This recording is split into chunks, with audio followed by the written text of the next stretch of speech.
Introduce yourself. You're doing a fire. You have all the reason to begin again. Honor this desire. Do you hear the call? Coiling the wire. You have all the reason to begin again. Honor this desire. I have found the catalyst, and I have found the catalyst in you. Understand yourself. This is not a test. You have all the reason to begin again. Honor this request. Do you wait for love? Put your acquiesce. The magic of live, as I always say. Sometimes in the middle of live, you have to produce, direct, and host all at the same time. So, excuse me for the little mix-up. Anyway, St. Ricketts. Song. St. Ricketts, the Catalyst, www.stricketts.com. And, God, for 5 to 6 years strong, every Tuesday and on some Wednesdays, they bring us live to you with the theme songs to the Yo Show. Yo, yo, yo, everybody. What is up, everybody? Wednesday night, Jeff the Shark Perini, Ali Commissaro, JD Wolf, of course. You know he's getting a good seat because tonight, I'm not even going to mince words, getting right to the introduction tonight because this is a sensational band, and we do a lot of bands. And everybody's like, oh, it's a music show. Well, yeah, it's a lot of music, of course. We love music. We do actors, actresses, all that. But tonight is like a band of bands. One of the great ones, and you know my passion for the new wave metal bands with female lead singers. One of my favorites. These guys are absolutely awesome. It is And the they're so fun. They are so They fun. are. From their I'm up for it. pictures to their just everything about them. Their energy is amazing. They are. It is the FDS Band, and they will be joining us around 8:30.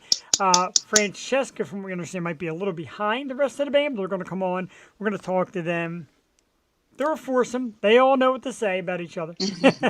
So Francesca will be a little bit behind that, but we will have the band around 8:30. And it's funny because we always start the show at 8, and bands are like 8 or 8:30. Trust me, I wish we could do.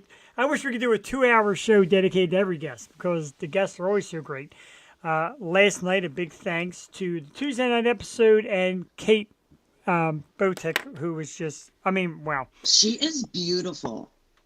She really is. She Boytek. I'm bad with names tonight, man. Kate Boytek. She is beautiful and just the kindest soul, and the voice is amazing. Super talent. So we had a great night with her, so we thank her. And tonight we expect it to be just as great. I loved her like country twang accent. Oh, the accent is. The accent makes me a little weak, and then she's like, "Come out and see me. I'll give you a hug." And I'm like, I know the wife is Come to watching. Nashville. Right? I know the wife is watching. Well, they're playing PA, but it's like 5 hours away. It's like the complete opposite side of the universe in Pennsylvania. 5 hours is a lot. Thank you. We appreciate that. She was great. And yeah, Francesca is amazing. She is, you know, the one thing I don't like to do, and you always read about the do's and don'ts in podcasting or webcasting. Don't like make it seem like you're hitting on or flirting with your guest. I try not to, but Francesca is a stunning woman in all facets.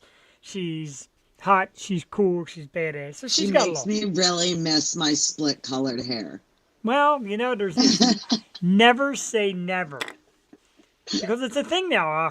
She does it. Ash Costello, the other performer we had on, Alex. Alex does like half green, half purple. So it's out there. I did it during the pandemic with Corella. Yes, you did. I did this during the pandemic, and it never went away. I grew this beard and kind of fell in love with it, and it kind of became a little part of the program, so I have it. Yeah, she is. Francesca is a force in many ways, and she's a brilliant in the realm of music, and, you know, we're going to ask her all kind of stuff about that, because right now, Allie, I don't know if you notice, I notice with all the bands that I follow and you start to follow and we all follow, a lot of them are saying that lately the independent scene is getting even more difficult and regulations are hurting independent bands. Elaborate, give us some. That's because I know, actually funny that you brought that up because I've been asking a lot of people. I'm like, do you prefer cover bands? Do you prefer like original songs? And it's really like up in the air. It really depends on where you're at and what you're doing. But I have found a lot of the bands are mixing it. Like yeah, they'll do a little bit of something that you know and a little bit of their own. especially like the kind of shows that we go to see, like the great shows that Elena does with the Future Stars.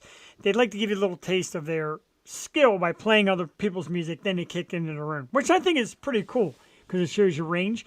But as far as bands that have been out for a long time and get out and do the clubs, a lot of them are like, look, you do a cover, now you're starting to get grief for doing a cover. And you do your own stuff, and people don't seem as interested because it's harder to get it out. It seems like social media, and I know we're social media, but social media beats up independent bands more than they should, and I heard it's getting harder and harder. I mean, there's definitely songs that I like better as covers. I mean, Shinedown's A Simple Man. That's one, for example. Sorry, my dog's coughing. That's okay. Mine are upstairs, probably killing each other because their mother went to the gym, so they're probably But upstairs. A Simple Man, like, I like it better by Shinedown. I like their version. Like, I think if I like it, and I honestly, if the band makes it their own and I like it, I think it's a win-win. If you never had a chance, do it maybe right after the show. Marilyn Manson does Highway to Hell, and so it's got like the industrial, screechy rock to it, and it's totally his own. Great song. He makes it his own. I love stuff like that. I've never heard that. It is so That good. sounds amazing. It was on it. It was on the Detroit Rock City soundtrack for that movie. So it didn't really get a lot of play. I think it's amazing, and I'm cool with stuff like that. And a lot of bands do it. Matter of fact, there's going to be one that we're going to play in a few minutes. And I got to tell you, That was the first concert I ever went to by myself. Which one? No Doubt? Yep. And I actually got to crowd surf. Yeah. I didn't get to dive off, but I got to be lifted up. And I actually got Gwen Stefani's water bottle, which I kept for like way too long. There is no way too long to keep that. I would keep that forever. Well, actually, I had from one time way back in the day in Atlantic City. I sat right in front of Eddie Murphy for a Luther Vandross concert. He was drinking his beer, and he put the bottle down and walked away, and I picked the bottle up, and I was carrying it through the casino. One of my buddies ripped it out of my hand and threw it in the trash. He's like, dude, it's a used bottle. Just the start of that story was just great. Like, you knew it was going to be good. Right, yeah, absolutely. But I get amped, and like I said, I was talking to Chris earlier from the band. I'm like, dude, that is the way I always wanted Hella Good to really be. Because it had, for no doubt, it had a little more of a punch to it. Very cool. Love Gwen Stefani. I'm very judgmental of No Doubt. Like, there's certain bands that I'm judgmental when people cover them. Mm-hmm. And that would be one of them. And they just nailed it. They did it. They absolutely killed it. I had to tell them. I will tell Francesca because it's like it's power to power female. You know what I mean? And that's the justice of it because you got a powerful female like Gwen who's known, and then you get Francesca who's just amazing. And I love how they gave it their own. Yes. Like, I didn't feel like I was watching No Doubt, but I got the feeling that I would get watching No Doubt. Right. And it's not like they were trying to make you watch No Doubt. It's like, hey, this is our spin, this is our music, and they blew it up. So instead of me yapping about it, let's play it because I've yapped about it for long enough, and everybody out there is excited, I'm sure. I and feel as like you I know, yap about them all night. I know exactly. Like, I mean, that's like them nail bite. You know how I get with bands like that, and apparently, like FDS has been to Love Drafts before.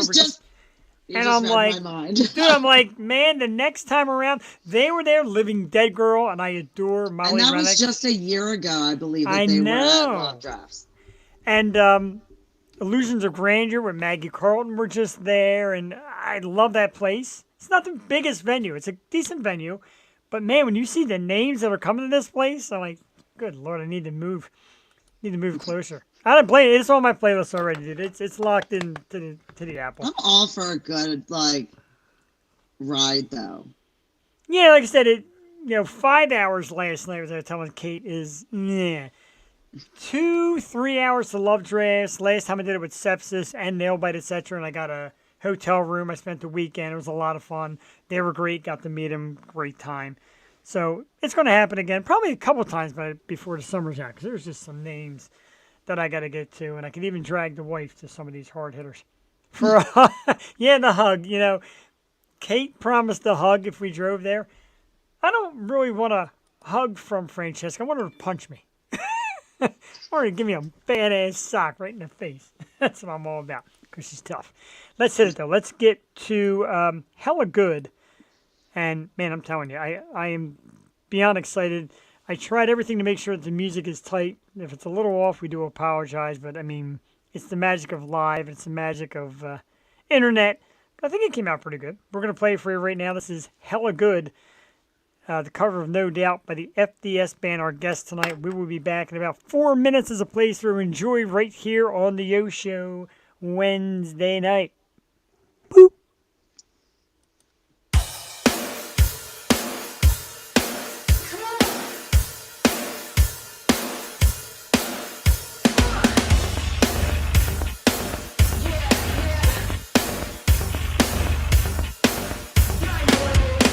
The waves keep on crashing on me for some reason. But your love keeps on coming like a thunderbolt.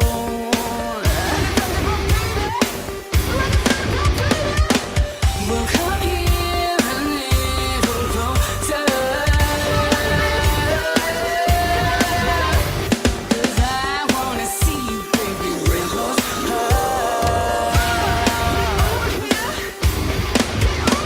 Got me feeling hella good, so let's just keep on dancing. You hold me like you should, so I'm gonna keep on dancing. The performance deserving of standing ovation. And who would have thought it'd be the two of us?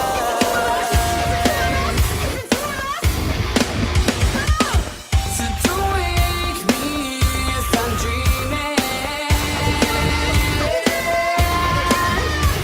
'Cause I'm in the mood, come on and feel it.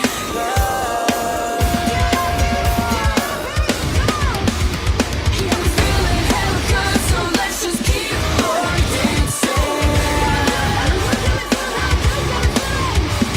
You hold me like you should, so I'm gonna keep on dancing. Yeah, I'm feeling hella good, so let's just keep on dancing.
could, so let's just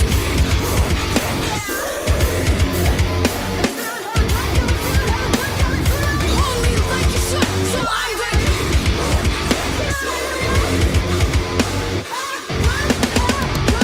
you got me feeling hella good, so I'm gonna keep on dancing.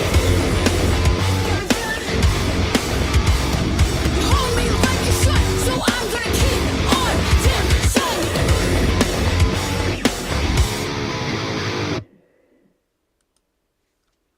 Wow, that is the highest of energy. And like I said, since the had first to time I mute heard it. that song. I had to mute it so that everybody didn't hear me like jamming out. That's okay. Jewel does the same thing. And because these mics pick up everything, as you know.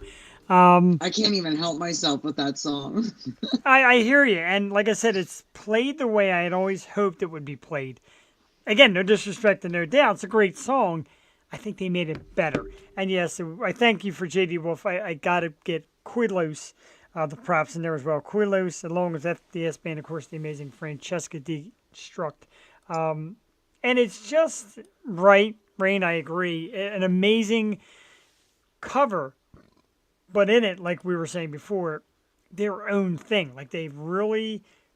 Well, I'm burping tonight. She Sorry, it's knows beer. everything. She gets the makeup. She gets Yeah. the fashion. Like the whole band. Even their fun photo shoot where they were using all the neons and everything. They just look fun. Yeah. And that's, I always preach about a lot of the stuff being fun. And I realize to them it's a job, it's money, it's business, there's work involved. But, if you're not having fun at it, it's really not the same. And I do it in the most menial thing I do, like my job, which I guess I better watch what I say because I showed everybody at work my show today and they're watching it. And they're like, look at Jeff. So I got to say hi to the gang over at Keystone. But, you got to make the most fun of it. You spend half your life with these people. I think I see more work people and show and bands, etc., than my wife. Have fun doing it. Because if you're not, then, see, you just got to move forward. Like I said, they look like they're fun. They do. I've met some of these bands and they have a blast doing it. Even if it's fake, I can't tell. They just look like they're having a blast. Like they look like they would be fun to even go to the movies with or just do anything with. Absolutely. And I love like musicians, even like the ones just starting out who come to watch us or say, man, I just love a chance to be on shows, etc. Yeah, and like I'd rather sit down and drink a beer. And this is what the whole concept became. It's not like an interview. Interview to me became kind of a dirty word. It's like interview. Like, That was the first thing you said to me.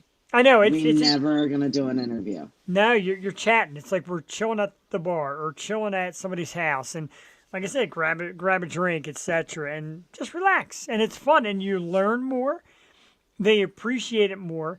And again, as I said, I don't care who you voted for. I don't care who you pray to. I don't care what you buy from the grocery store. You know what I mean? I mean, off camera, talk about whatever you want. But when we're here, we want to know what drives the music, and that's the beauty of it. So we're pretty excited. It's coming up in about 10 minutes.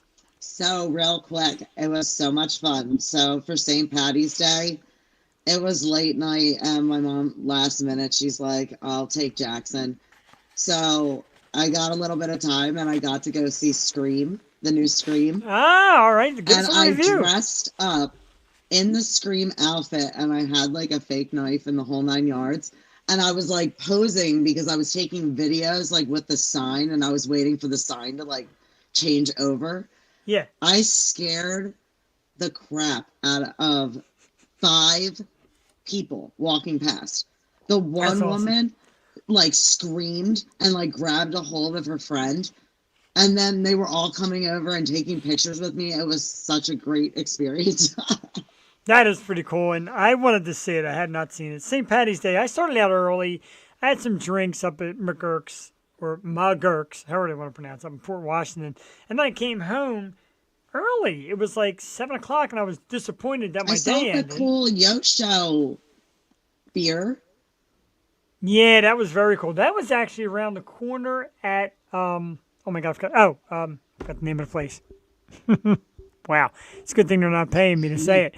And And that was more or less a last minute thing. My wife's like, oh, my friend Eve is doing a promotion.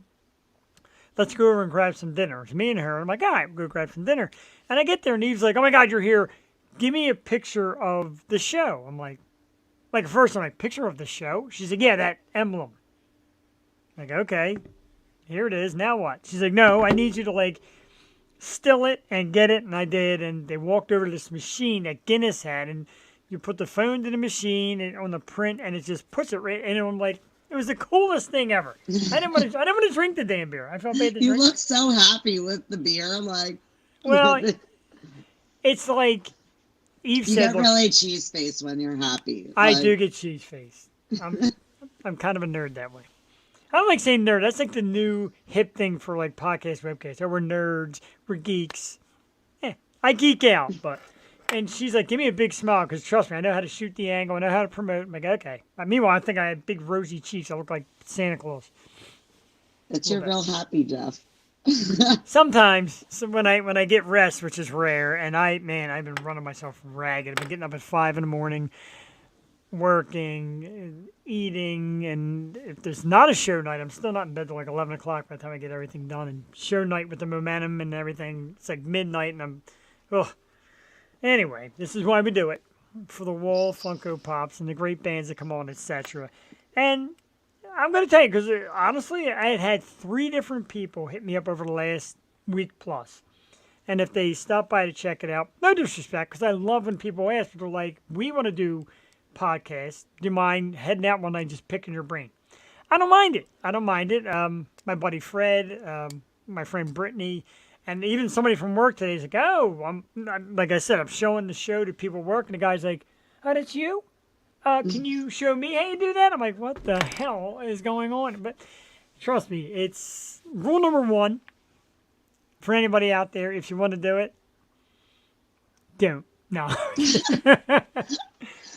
Well, you've learned with us. I mean, like, we'll go back and forth. Like, some things we agree on, some things we don't agree on. But, I mean, like, at the end of the day, like, we both love doing it. And Yeah. And that's the thing it's is, fun. there's so many rules that the snobby end of the profession has. And there's rules that regular people have. Like me, it's always like, be yourself. And I think Allie's adapted being herself, Jewel. Be yourself. You don't have to try and be fake. Hey, you guys and girls, let's give it up for FDS Band. No, you don't have to be like that and come up with a fake voice. Be ridiculous. Talk about things you like, and things you enjoy. Music, movies, etc. And honestly, I know everybody thinks you got to have a cutting edge and talk about touchy subjects. You really don't. You don't need to talk about Yeah, we try not to poke bears. No, we don't. We don't poke the bear is one of my favorite phrases. You don't have to. And I tell everybody that when they're saying, what are you going to ask? I'm sure Zach not going to ask anything personal. It's not good. These people are out here Most of busting it's their off the hump. top of our heads after just kind of like Yeah, like Like- saying, going out and watching them, or like tuning in when they're doing Battle of the Bands. well, yeah, I feel like I'm so dark tonight. Got like every light in the house on. I feel dark. But yeah, it's I like, thought you saw a ghost. no, 'Cause not there yet. were like flashes, and like you were like very like abrupt with it. So I got my flashing light on too. I didn't realize it Oh was my! flashing. So my dad, our shop is like right next to a bar, right? My I like dad that. thought it would be so funny to put this like blinking light in the front window that looks like a police light. I was like, do you know how many people you probably like scared? I keep like unplugging it and hiding it. It'd be funnier if somebody hung out the store and waited till like 2 in the morning and then, doot. It's actually not bad. But, everyone's all the fun. And I'm not going to lie. Last Saturday, I went out with the missus and should have got home a little sooner than I did. It happens. We find ourselves in those spots. At least you don't have a like tattoo on the side of your face or a tiger. Maybe I do. Maybe it's hidden under the beard.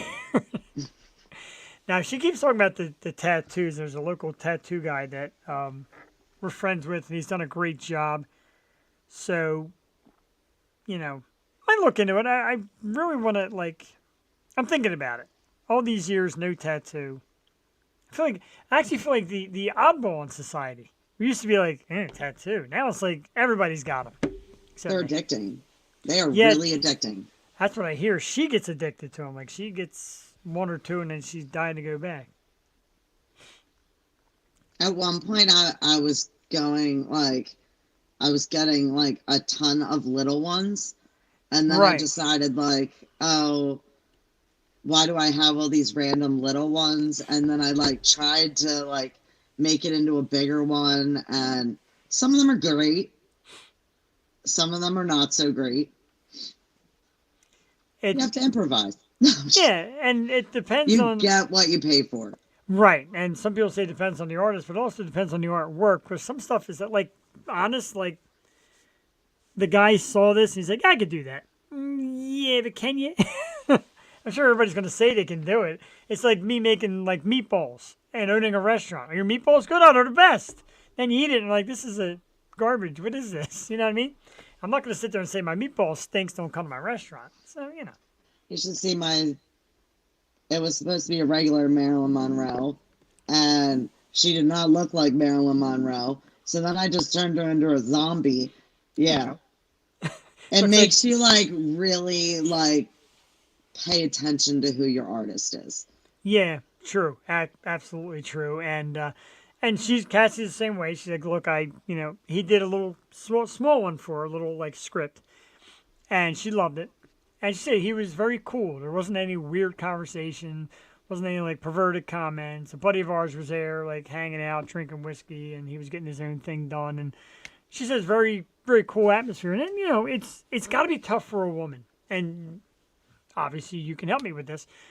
To be a female and go get a tattoo, especially if it's on an unusual part of your Nah. body, yeah, it's got to be Nah. tough. No, not weird.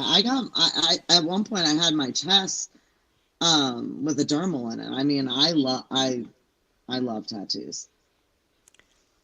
That works for me. I love them too. I just think it is definitely a trust factor. Being a woman going to a man saying, "Yeah, hit me right here," because I know I'd be like shaking like crazy. But I don't know. I have been there when people have had weird, bad reactions. Like I remember this one time. at It band was camp. it was kind of like a tattoo party when we were younger, and I remember this girl. It was her first tattoo, and she was getting, I think it was a peach, and she cute. just, I mean, she wiggled, and then her friend got on there, and like she was getting some kind of design, like some kind of like Chinese symbol or something, and the artist kept having to stop, and he's like, I Really? can't do this while you're moving. See, that's gonna be me. I knew that's gonna be me. Yes, she does. Some great ones too. I know I'm gonna jiggle and be all jittery. I know it. I see it coming. Even before I get touched. As soon as the needle comes out, I hear it buzz. I'm gonna be like freaking out. Some Just things I get don't an do. ab contour belt and you can practice. Just turn it all the way up, put it on. If you can handle that, you're good. There you go. Maybe I'll get the dog's bark collar too. Put it around my neck and start barking. We do have the poor little Hannah. We had to stop doing it because you just know.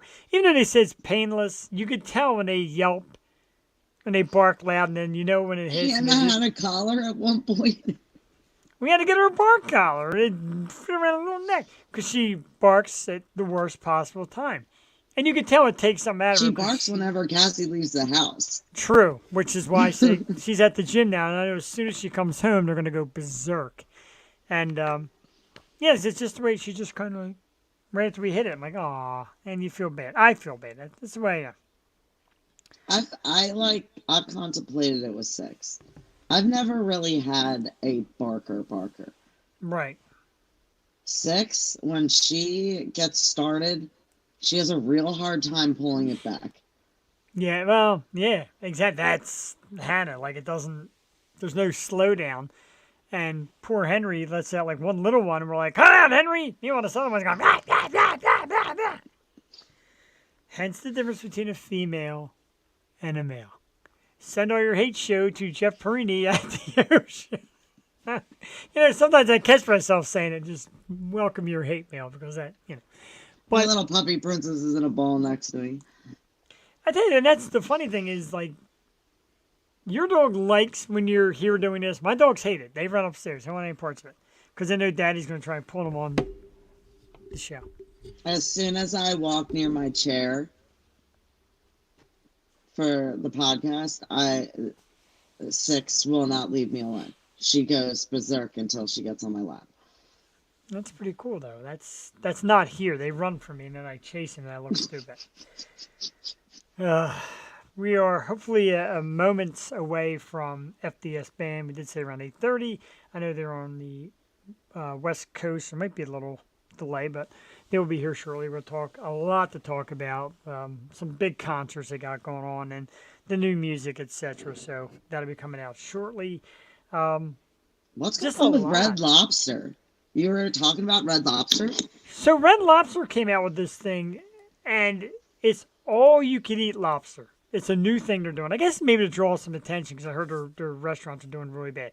All you can eat lobster, and it's a 4-hour sitting. So as much lobster as you could take down in 4 hours. So they announce it and they put like a pre-sale.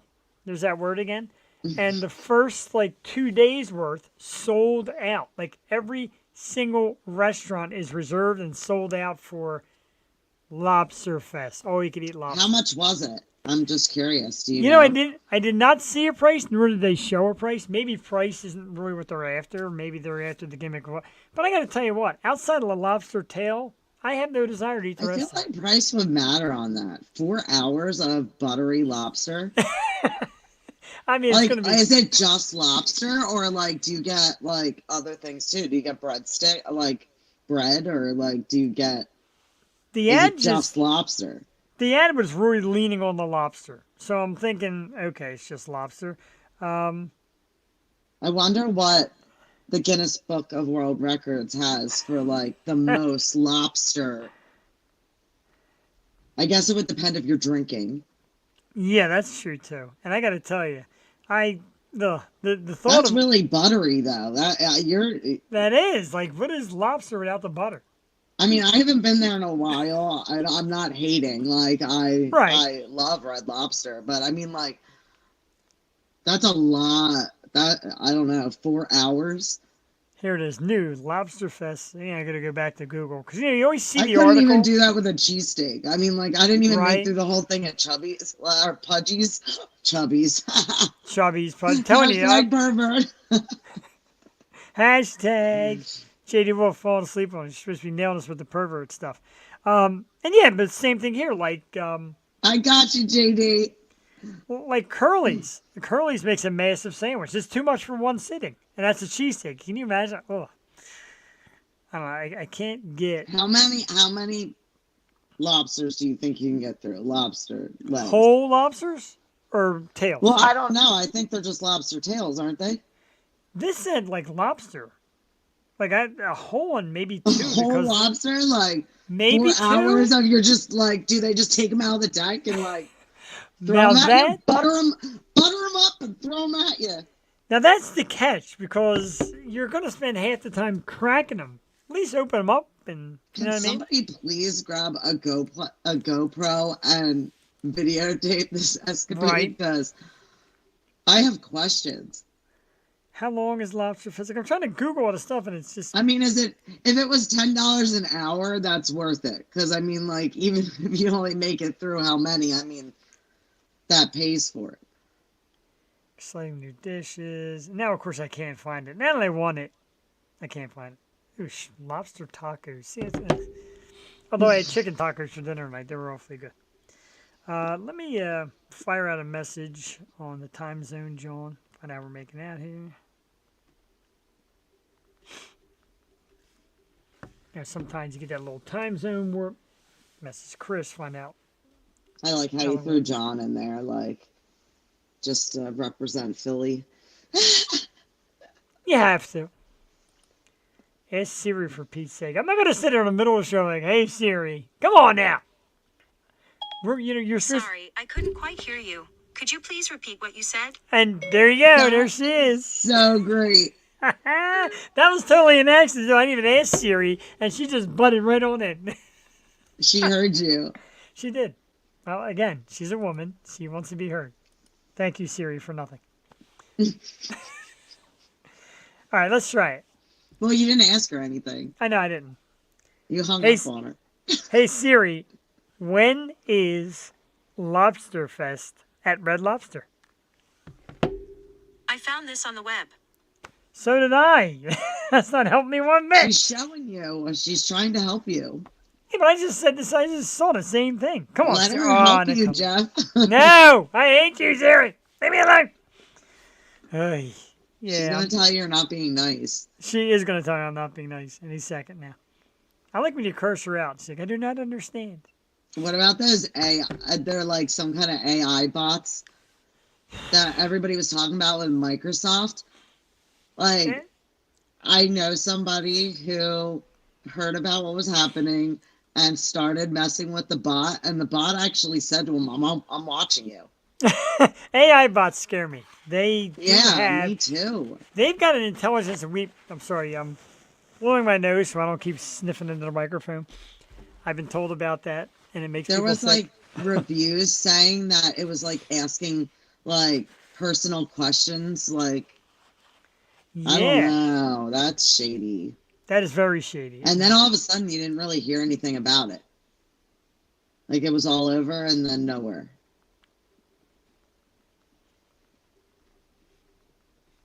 Did anybody answer yet?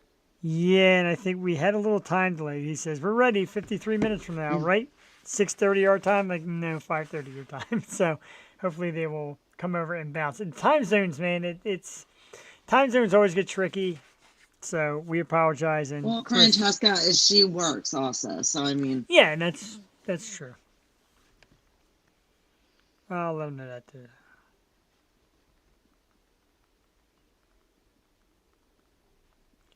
I can't wait to see her makeup and what she's wearing.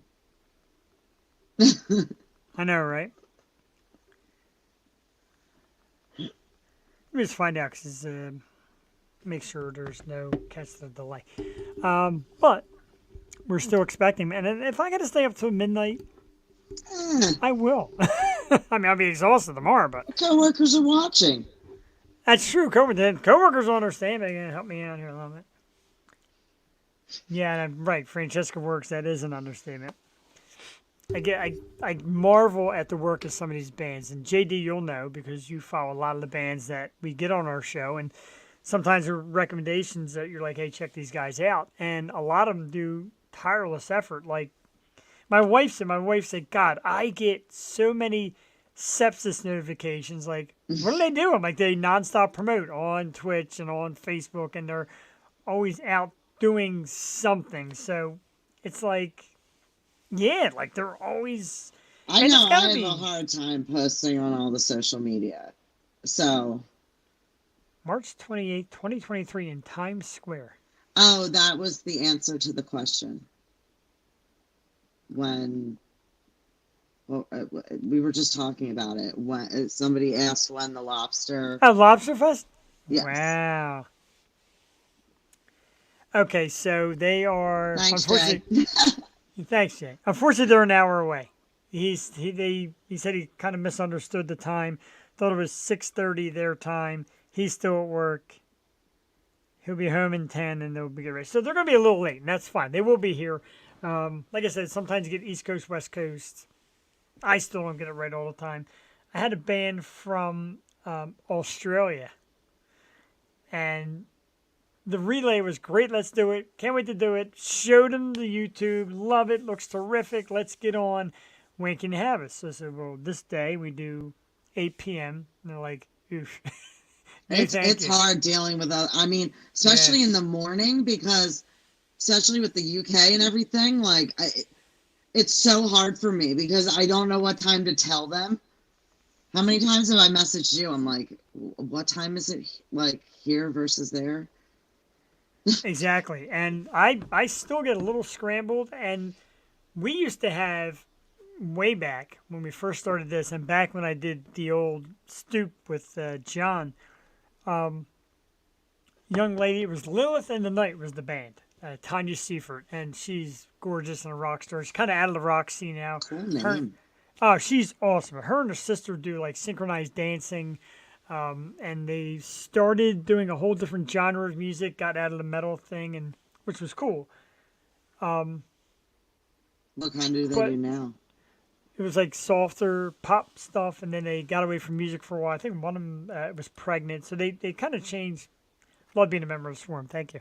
So they kind of changed her whole delivery, but she was in the UK, and we're like, hey, come on, 8:30 live. She's like, it's like 2:30 in the morning here, darling. I'm like, well, if you don't want to do it, she's like, nah, for you guys, I'll come on. So she comes on like 2 o'clock in the morning. Of course, at 2 a.m., looking stunning, like how the rest of the world goes out like 8 o'clock at night, like flawless.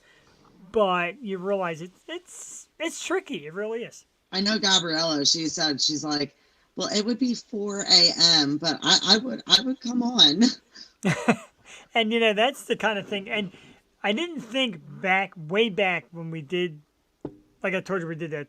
Tried to do a 24-hour marathon show that got cut off at 19 hours because we had a DJ on using a lot of music that we had no rights to. So they ended up chopping us. But I didn't think UK people at 2 a.m. here is like right in the middle of their day. So it could have some UKers. Didn't really think about it till afterwards. But, and I said there's a lot of great ones I found bands from Germany. Yeah, if you're just- doing a 24-hour thing, especially if it's online, you get all the different time zones. Yeah, exactly. Because when you're tired, then the next one's up and ready to go. Yeah. I always wanted to travel like from here all the way cross country and just kind of like stop at like random people that I know's how like either houses or whatever and like kind of make my way across. Yeah, and kind of try to time them. It's not a bad idea. And that I know people that have done it. People are attempt at crazy right 24 now. hours. Oh, I know. People do anything right now, trust me. That attempt at 24 hours went good for me. I had a lot to drink, but I wasn't drunk. It just kind of kept me through the day. I peed a lot. Yeah, I would have had to pee so many times. I peed a lot, and I didn't really get tired. I had a lot of just juiced up momentum because we were doing it for the Bucks County Food Drive, and we heard that a couple thousand in gift cards and stuff was donated, and a couple people here dropped in like about $1,000, maybe a little better than that. So we raised a couple $1,000. That was great. Seeing some of the California people that I hadn't seen in a while on the show were all spry and ready to go while I'm zonking was great. So as a whole, it went really good. We lost Jewel around 11 o'clock because we had a internet connection problems. Couldn't get back on. I'm like, go to bed. At that rate, it's 11 at night. We've had you since 7 in the morning. Go to bed. But it was fun. Had a great time. It's funny. The show was actually started with St. Ricketts. We had Eric and Tom, like at 8 a.m. in the morning, just coming on. I'm making the face. I know you're St. making the face. Ricketts. I'm trying, man. I message these guys to death. I don't know what the deal is. They got new music. I've got new music right here on my phone that I'm not allowed to give out. You guys got to get it out. Let's do it. Yeah, we got to start prank calling them. I don't know. They really are great guys, and they're like they have great rock stories. They've all been around. When Tom, I love John. her. I would love to hang out with them. I would love to see them perform. Right, Hint, hint, nudge, nudge, wink, wink. right. Even worse comes to worse, maybe we pry Elena and be like, "Hey, we got a up and coming band for you. Let her blow them up. You know what I mean? Let her poke them a little bit, and just get them on that stage." And like I said, when we hung out with them that one night when we were working out of the studio, they came in the studio. We all sat. It was very uncomfortable because it was very tight. And we all sat around and did the show, talked, drank, all that good stuff. And at the end, we went to Sweeney's, and they were taking turns going on stage. As a matter of fact, there was a video, as I said, of Kenny, who was playing drums for him at the time. They're not with Kenny anymore. But Kenny got on stage. He did Sweet Leaf with the kids from Sour Station, who at the time I didn't even know was Sour Station. Oh, really? Yeah, it was, and I got the video and I showed the dad. I'm like, yeah, like here's the kids, at like an open, because it was open band, even though they were, I don't think they were even old enough to drink. Wait, so when Sour Station comes on, do you get to play that since they're in the video? Ooh, I gotta. Is I that gotta our find in out. is that our in? I gotta find out. It's not because it's just Kenny and St. Ricketts and Kenny aren't together anymore. But maybe I could play that video. It's on my phone. I gotta find a way to transfer it because it really is Well, we're playing it for Sour Station, and it might just happen to run through. right accidentally. But I would love for them, and I was showing them that day, and the father's like, "Oh my God, that is them!" And I'm like, looking like, "Yeah, it's a bar at midnight, and here's your young kids rocking out." But it was open. They used to do open stage on These kids are really talented. Like a lot of they them. just and so like polite and just energized. Yeah, It's even if fun. It's fun to watch. It's fun to be part of. yeah, and even if you don't get it from the kids, you'll get it from the parents. Like the one band that's going to be on a Tuesday night episode, Modern Yesterday. Now they're very young; they're young teenage kids. And the day of the event, I went up to the one kid, and he's kind of in the corner by himself. I'm like, "Hey, would you like to be?" And I'm like, "Who does the talking for the band? Who's the parent?" He's like, I could talk for the band." I'm like, "You sure, dude? Like, I don't want to make you feel uncomfortable." So I gave him all the information. Then one of the mothers had contacted me. And every once in a while, we just shoot a text back and forth. And she always says, "I love what, you all try to do for the young artists." And I got to tell you, we love them because some of them are really talented. And remember, as a kid, you went out and played ball. You hung out with your friends. You went to the soda shop and had soda, whatever the heck it was. These kids are grinding as Yes. teenagers to get music heard. That's something. Yes. Oh, I know. I And know. You gotta get on the speaking of Discord. which, quite a few said that they were in for Young Music. That's cool, and it's something I don't know. It's tough because as we have discussed, I've been running myself real light on time. We were doing it on Saturday, kind of a yo music thing. We just played some videos and talked about bands that have come on, bands that will be coming on, etc. I had fun with the one day. It was kind of like a last minute idea. I'm like, hey, it's a Saturday. Let's play some tunes and get people jacked up. And then right after I did it, YouTube's like, yo, dude, yo, dude, yo, dude, yo, dude. Like, Oh, did you get in a lot of trouble for that? no, but I got, and I didn't even put it on Facebook. I didn't stream it to Facebook because Facebook, I can't even, if I wrote my own song right now and sang it on Facebook, they would flag me. That's how bad Yeah, I Facebook has don't gotten. understand that. I can't even post anything Right. with music on it. Except on my story. On my story they don't really mess Yeah, with. and the story, and I think it's got something to do with the rights to the fact that they offer music to add to your story. So maybe that's a loophole. But yeah, you can't, nothing, even, I had this talk with Mike Nappy, and Mike said that he made his own song, and at one time they blocked his own song. He's like, it's my song. It even says Nappy Music in the beginning. I'm singing it. And they blocked it from his own page. Like, it doesn't make any sense to me. Did he tell you how he went about? He Because will. YouTube seems like they're very like, if we don't like it, we don't It's, care. it's weird, right? YouTube used to be so laid back. And I know Twitch has continued to be laid back. Never hear a peep out of Twitch. And a lot of people do music shows on Twitch. Like, some of these new music shows and all on Twitch, which is great. And Twitch is a different ballgame because they're using sold content all the time, like video games. That's somebody else's content. They're letting you use it and play it. Okay. YouTube used to be fine. You used to never hear a peep out of YouTube. We would get the warning from Facebook sometimes of, no copyright for this song, blah, blah, blah, blah. YouTube never. All of a sudden, out of nowhere, a bug in their keys. They're like, hey, which they say you'll keep getting hate until the artist himself reach out. That might be actually cool, though. Attention all artists. Well, I mean, didn't some of the artists say that they did? Well, St. Ricketts said that they went through channels to make sure that we were protected. What it was, I don't know. I didn't pry them too much. I kind of don't like, me and you had said this is still their art. It's still their work. So you don't want to poke at them like, hey, got to sign this. Give me it. I want rights. Make sure you tell this, that, and the other one. Because they might be like, all right, what am I agreeing to? But We really, just want to love you, St. Ricketts. right, we're trying to love you. So she got home just in time. I heard the dog's going a little nutty. My wife, Cassie, in the house, back in the house. A little gym time tonight. She tried to drag me to the gym, and that didn't work. I didn't have time then anyway. I got home at like 6:30, 6:45. I had to eat. So how'd the door go? Did you get the door up? Not yet. We're actually having a door installation party this week. It's going to be When someone asked that, I just felt like that's where it was headed. right. It's going to be like my cousin and her husband, who says he knows how to do them. He's done his own. He does them all the time. Her stepbrother, who's a pretty strong dude. Me, but we learned we're going to take them apart because they're all together. Like both doors are together in one whole unit, and that's why it was super heavy. They sent one delivery guy, all 5 foot of them. Yeah, that's right.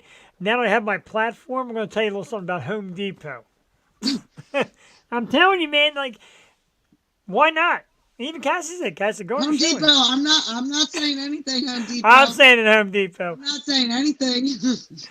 But it's not so much, I mean, it's not so much the corporate world of Home Depot, like the local stores, like, too bad. Say, what do you mean too bad? Like, I ordered this. Yeah, online. Online is still from Home Depot. You guys still deliver it. Yeah, we outsource our delivery. They're still delivering for Home Depot. And then my wife said, what if I don't want the door? I'm going to charge a 20% restock fee, and we were not going to come pick it up. We got to deliver it. You were screwed if you didn't like that door. Oh, I love the door. I didn't like the whole avenue behind the door. Speaking The of door's which, good. did you see Carla and Bobby's door? That Yes, I medieval door. did. That's my bad dream looking. door, and that is from Home Depot. I look at that door every time I go. And it's And the funny, but refrigerator that tells you when things go bad. That's my That- dream refrigerator. that's cool. I'm into that stuff. Everyone says to me, but you have to enter the things in. I have no problem entering the things in. I just have a hard time keeping track of things because so many things are going on. That'd be And- great. Not only that, I don't know how you shop. And we don't go nuts here, but we buy I'm a certain- reckless shopper. We buy a certain amount of vegetables, and I swear to God, any more in like 2 days, your vegetables go bad. 2 days. Lettuce. Lettuce, horrible. And it used to be like a solid ball. Yeah, Now it's like it's very you know what it's like, and I think if I could present it properly. like pieces of cardboard. The green, It's not even The- round. the green styrofoam things like from the Feenies and Gaudios and all that. Like you put plants in. Yes. Yes, that's what the lettuce feels like. You can squish it with your fingers. It's not hard and crisp. Yeah, and you it's don't not rip good. it off. And And no, I'm not even sure that that's like that. It doesn't even taste like the same lettuce no. that I used to get. Uh-uh. It says giant, but it doesn't taste like giant. It's giant. It's a giant scam because it's no longer lettuce. It's miracle lettuce. But like and anymore, like I just made up something. But on burgers and all that, like no lettuce. I don't even like the taste of lettuce on my burger anymore because lettuce just skews me out. Well, I like it at restaurants. All right, I can buy that. I can't give up lettuce altogether, but yeah, the lettuce that I usually get for like sandwiches at home, Yeah. I've noticed it either is like flat or it goes bad really quickly. Yeah, I would use more. I started to get more towards the romaine for a sandwich.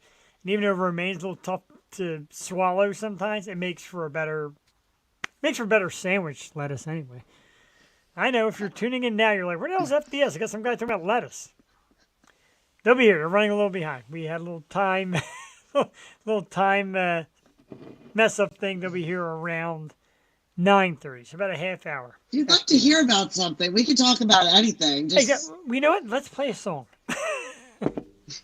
It'll give us time to regroup. I didn't even put a lot of topics on tonight because Allie's like, let's keep FDS on all night. I'm like, I'm down. now they're late. Now we're in this Twilight Zone thing of what to do. So let's play a song again. Yeah, Jeff's gonna be up till midnight. At least. I gotta make sure. Coworkers know this now. Coworkers, if you're watching. Hi, Pete. We're going to play 47, which is super solid. I'm gonna have to mute this again. And I know, right? I wanted to make sure we got the right songs because, like I said, it was Faith Destroyed, now the FDS Band. So it's a different concept, and they want to lean towards FDS. So we're all about it.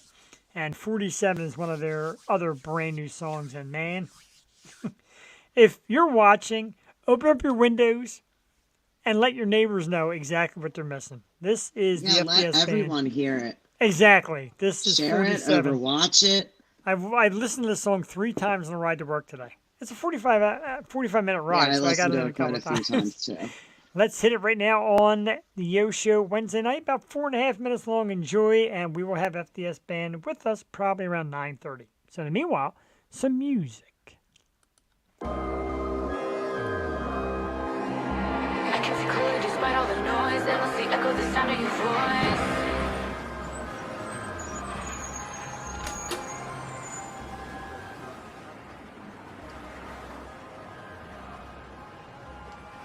Yo, we rolling through tonight?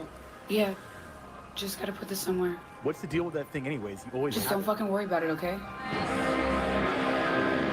The sound of my voice, found one finger off the board that destroys. Open my eyes to the sound of your voice. I gave up on existence, fed up with forgiveness. To the well went dry, I fast my eyes and I left for persistence. Previously, fears repeat, drugs and beats, nights on me, suffering endlessly. That's all I thought life had left for me. That's all I thought life had left for me. From the storm, the skies are black. Felt the heat, couldn't speak my heartbeats. I react, mesmerized, and I won't look back. I found my soul in chaos, in the pain around it. Beauty and tragedy, love and insanity. Place I call home in a world of brutality. Shut eyes, black skies, full of the demons inside you. Sunrise, dark flies. I know that shit gets crazy. I don't care, don't get scared. That shit don't faze me. I came from the darkness. The chaos sustains me. The chaos sustains me. The chaos sustains me. 47, 47, looking down on my reflection. 47, 47, you're becoming my obsession. 47, 47.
I tell you what, man, the energy is absolutely crazy. Insane. It is Yeah, insane. it's insane. And while we It wait, just makes you want to go. oh my God, And I've been using Lana's like technique of really following through with my head banging. I feel like I'm getting better. A little bit. yeah, she's one of a kind. But anyway, while we wait, Johnny's been kind of killing it with his. Did you see his picture with his head bang, mid head bang? yes, it is definitely a talent. We're going to speak about it right now. We're going to ask some of the true headbangers about it. Right now, at the moment, we have Chris Kennedy from the FDS Band. So let's get Chris in here. We'll get it started because we're so excited for these guys. Chris, welcome, man. How you doing? Great T-shirt, by the way, for reading. All right, yeah, it's the last one clean on laundry day. Francesca is on her way in, so she'll be here shortly. Thank you guys for having us. Absolutely, man. We played two awesome ones. We played Hella Good. We just played 47. And Nice. I got to tell you, man, it is fantastic. And Yeah, I cannot get enough. no, we can't get it. I've listened to it 3 times on the way to work. I listened to it here, and we absolutely love it. And hey, Chris, it's JD Wolf. JD loves you guys as well. He's a I think I know big fan. JD is that his last name's like Dursworth, or I'm going to say it wrong, but I think I know who that is. He I'm is, pretty good at remembering who our friends are in our chat. So yeah, he is the authority of music. Dude loves his music, Nice. and we don't blame him. yes, I got it right. It is him. Deuce Yeah, Sorry. Duke Seth. I always say it wrong too. We actually, I've never said it out loud. Right. I've only read it, so yeah. hey, That was impressive. I'm going to tell a guilty secret. I had to ask Chris exactly how to say the name of Quilos. I wasn't positive. Me and Allie kept trying Yeah, to we practice were on both each other. trying I'm to like, let figure me it ask out. Chris. Yeah, It's we no weed. had that conversation. We had them on our live chat a couple days ago, and that was a question that we had from them too. So we all learned something this week. Wow, so we're doing something right here on the show because we ask the questions that the experts ask. All right. So the music is described as trap-soaked metal core, which is awesome. Describe to us a little bit what that sound entails, because I know you pull from a lot of different genres. Kind of give us a rundown. I know everybody's been What is- asking me. They're like, "What is that? What does that entail?" We asked ourselves that too. That's actually a tag that she had come up with. That we're very hard to describe it genre-wise, and she might be able to do a better job when she joins us in a few minutes. But it's just all of our influences in music that we want to do. There's metal, there's rock, there's hip-hop influence, there's trap influence. And the best way to explain that to people was to kind of just spell it out as simply as possible. And even that can sometimes be not as simple as it needs to be. You know, I don't know if we're overthinking it, but that's what we sound like. That's okay. Sometimes awesome. overthinking is cool. Yeah. Yeah. But yeah, it just pulls from all of our, I mean, like we have tons of, she and I have the same background as far as like we grew up listening to like early 2000s new metal, a lot of bands that are modern now that are doing very similar things that we like to do. And then adding trap, which is just an influence of rap itself into that mix, just I think hopefully makes it uniquely our own.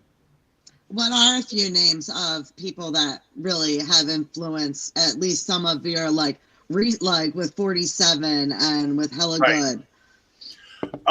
Hella Good, that's a No Doubt cover from the mid 2000s. So that influence came from, I don't know where she got that. She probably, Gwen Stefani probably just like partying in Orange County. I'm from Orange County. I get it. As far as 47 goes, bands that we like that are influenced us now, we're listening to I listen to a lot of Notions, which is a band that she's gotten me up to speed with bands that are in the genre that are not from the 2010s. So Notions is a great one. Dropout Kings are top of the list. Our friends down in Australia, The Way to Silence, are doing great things that are in the genre. She could definitely, Jinx is a great one. I've actually heard of Jinx. Yeah, and Nice. I seen you guys promoting Jinx, and yeah, excellent stuff. Yeah, we would say probably the pinnacle of a genre similar to what we're striving for. So it's very influenced by, like the Limp Bizkits, the Korns, the stuff that we probably all grew up listening to. And now you guys are mastering it. I mean, I don't know about that. We're definitely experimenting with it. That's for sure. Are you guys as fun as you look? Because you guys take the video, you take the photos with all the neons, and just you guys always look like you're having a blast. It's the hard work is fun, but the fun is fun as well. And yeah, we really didn't want to limit ourselves to black anymore. I know that there's previous photo shoots and stuff like that where, that was the genre, that was the style, but now we're not putting limits on it. I would say improved my wardrobe. I'm not like a black Black dark goth guy. Got it. That was my high school years, like one palette, one color, but I've definitely evolved into not that, so the neon stuff was a welcoming change. I love all of our photo shoots. Our music videos kind of reflect that. Yeah. She is amazing at getting that color palette out there and having a vision for the band. And I give her a lot of credit for the evolution of style, not only musically, but visually as well. But it is a lot of fun. Like my profile picture on Facebook is like, I never thought I would ever look cool in a picture like that. And even if I don't look cool in that picture is still pretty cool. It was done for we have an upcoming music video coming out. I don't know how much info I'm allowed to say, so I'm going to wait for her to show up on that one. But that was a behind the scenes photo from that. Yeah. Just a rude, crude touch for the people. Yeah. And that is a pretty cool looking picture. You're definitely rocking in it. LA in the middle of the night, and it can't get any better than that. I love that shot for sure. I love it. And you talk about your high school days and growing up and all. When did you first get into music, and when did you think to yourself like, hey, this is something that I have to do with my life? Man, I remember all of that. So I'm going to try to keep it. I'm going to try to keep it short. I didn't really have a genre or music that was, I guess you could say, my own that I liked growing up. I'm probably, I don't want to assume, I might be the oldest one in the room. So 51. I'll start with the youngest. Yeah, definitely. So I was born in 1984. So I grew up. You're not old enough to know what music you like by the time you're 6 in the 90s. So I grew up on whatever was being played in the area. Like I knew I liked Madonna. I knew I liked Cyndi Lauper. But that's because it was played at the restaurant or the car, wherever I was. It wasn't until I had moved out of city and taken a whole new school bus system. The culture had changed a little bit. And I was like 11 years old, and Kurt had just passed. And okay, she's on her way in 2 minutes. She's setting her camera up. We're on a perfect. Cool. So I would take the school bus to school. I guess that makes sense. And I had come from a very rap heavy community. In California, we have two major stations. You have Power 106, which is your rap hip hop station. And then we have Syndicate K-Rock, KROQ, which is your nationwide rock station. Yeah. Mm-hmm. So I literally went from the Power the rap station to the rock station on this bus. And they were relentlessly playing Nirvana and bands like Nirvana, Weezer, Green Day, Bush, Hole. And the Unplugged in New York live set from Nirvana had just come out. And so I finally was like, some light bulb, just pistons were firing. I'm like, this is something I like. What is this? What is it? It's like yelling and there's drums and I'm sitting here going like this. And I'm watching a lot of Beavis and Butthead and I'm getting into like Deftones because there's all this stuff that's being played that I had no idea by the time I was 11. I was old by the time this had happened. And luckily some schoolmates of mine, they played guitar and they were like, this is how easy it is. And I had an uncle to play guitar and he would jam out. And I was like, no way, I want to do this. And I remember the day before I knew how to play guitar and the day after I knew how to play guitar. And it was that fast that I knew I wanted to do it forever. That's amazing. It's amazing you bring it up because Beavis and Butthead really pumped life into a lot of bands that nobody would ever thought of even listening to. Yeah, like specifically, I remember them covering Green Day had done Longview. And there's Billy Joel at the end of the video is jumping on the couch and stabbing it. And Beavis and Butthead are like, yeah, stab it. Yeah, stab it.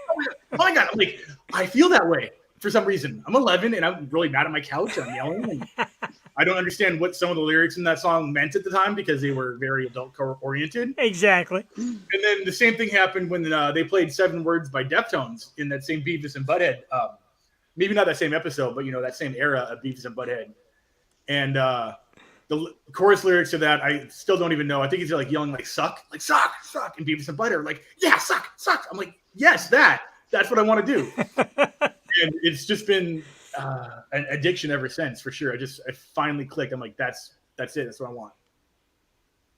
That's awesome. That's awesome. And I guess as a younger kid, you're, like you said, like I never thought I'd look cool in a photo. As a young guy, you're like, all right, What's it take to be cool? What's it take to be like a rock star? Walk us through it a little bit, because you guys are definitely on the path and watching you Man, perform live and all. I'm not the authority on what is cool. I promise you that.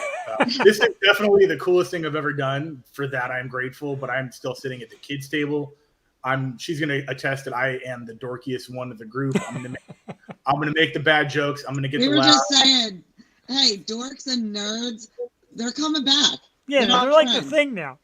Yeah, it's almost like the new hipster, where the dad jokes are the new draft beers or whatever. But yeah, I mean, it is cool to be considered in a cool band, I guess, if that's what's happening. Definitely. I try, like, in my photo shoots, like, you'll hear me talk to the photographer or whoever's taking the photo, like, how do I not look like a tough guy in my photos? Because I don't know how to. It's like Billy Talladega Nights and Ricky Bobby. What do I do with my hands? Yeah. How do I not just stand there and look like every metalcore act? It's just like, Yeah, they all got like. that's the look, but that's not me. But I can't sit there and grin or look silly, even though that's who I am. So I try my best to like find a balance between the two, I guess, and hopefully that comes off. But yeah, we're not some tough, unapproachable band. If you've ever been to a show, we're the first band you probably can come up to and hug and high five and take photos with like full gratitude. And that's awesome, because I saw one of the locations you played. I've been there before, Love Drafts up here in Pennsylvania, which is an outstanding place, and it's the perfect club. I'll say club, even though it's a brewery, for that kind of atmosphere. You're right on. It's a full venue with a full beer bar. Yeah, and you're right on top of the audience, so there's a time to get down into the audience and be Hopefully you'll appreciated. get back over there. I know, anytime right? soon, Anytime maybe. soon. I remember that day for sure. And I ordered $5 in hash browns, tater tots, and they gave me a gallon. I was stoked. So when you can find a venue on tour with good food that's cheap, like, handle it. Yeah, We will make definitely. sure you get all the tater tots. If that's all it takes to get you guys over here to play, Dude, I'm gonna make you my own tater tot. We'll get you like a barrel. Yeah. So yeah, tour food is especially for me, who I have a limited diet. I'm LA, so I don't like to name drop it, but I am a vegan. So when I go on tour, it's like, especially in the Midwest, East Coast, where that's not a thing at all. I got not really. We have tons of great spots over here.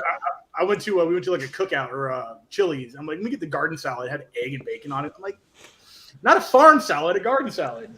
So yeah, finding food on tour for me that's affordable because you're on tour and you're a touring musician it's fun. It's fun. We figured it out. We love loves.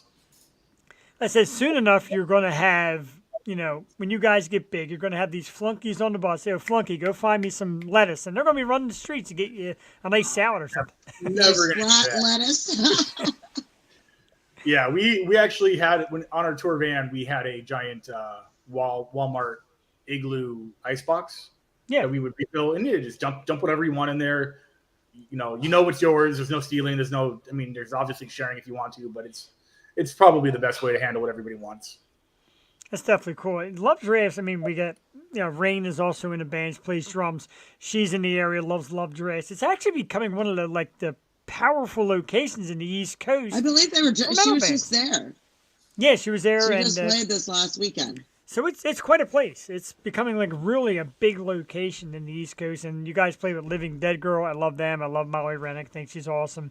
So that's like, you're doing it. This is like the kind of stuff that we love. I love this new metal scene, or describe it. What exactly are we calling today's metal? Because you say heavy metal and everybody thinks the 80s and the long hair, and nowadays it's a little more for the tough guys. No. Yeah.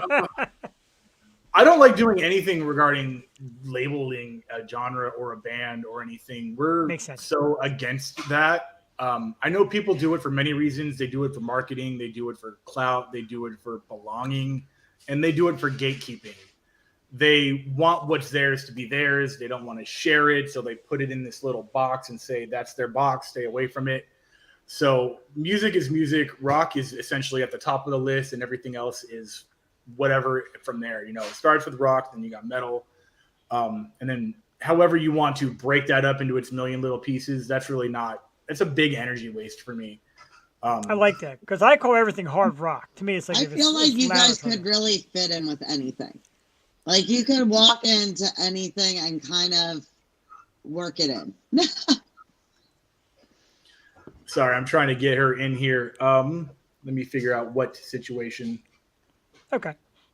You can maybe copy and resend that link that I sent. Sometimes the link is a little wonky. It's the magic of the internet and live stream, etc., etc. It's Yeah, happened no worries. before. I'm just taking the StreamYard link from the chat and sending it to her. Actually, well, it looks like she has made it with the amazing hair and all. Oh yeah. Let's keep it rolling. From the FDS Band again, lead singer, the amazing Miss Francesca Destruct. Francesca, What thank is you for up? being here. How you doing? Good. So the issue was I was trying to use it from my phone because I just got this new gimbal, and I really liked the way it was set up, and it was like gonna do better depth of field, and I wouldn't have to show my apartment. But here we are. I tell you what, then that makes you a technical genius because you have managed to blur out your apartment perfectly. I know. She looks like she's in a music video right now. Right? I wish I was in a music video. Shoot. We can make one. Let's Hi, play JD some- Wolf. well, What's up? You don't want me to sing. He's been waiting for you all night long. We apologize about the little bit of time delay, and we appreciate you Oh, guys. no Yeah. need to apologize. Technology is supposed to make all of our lives easier, but I'm 100% convinced that it does the opposite.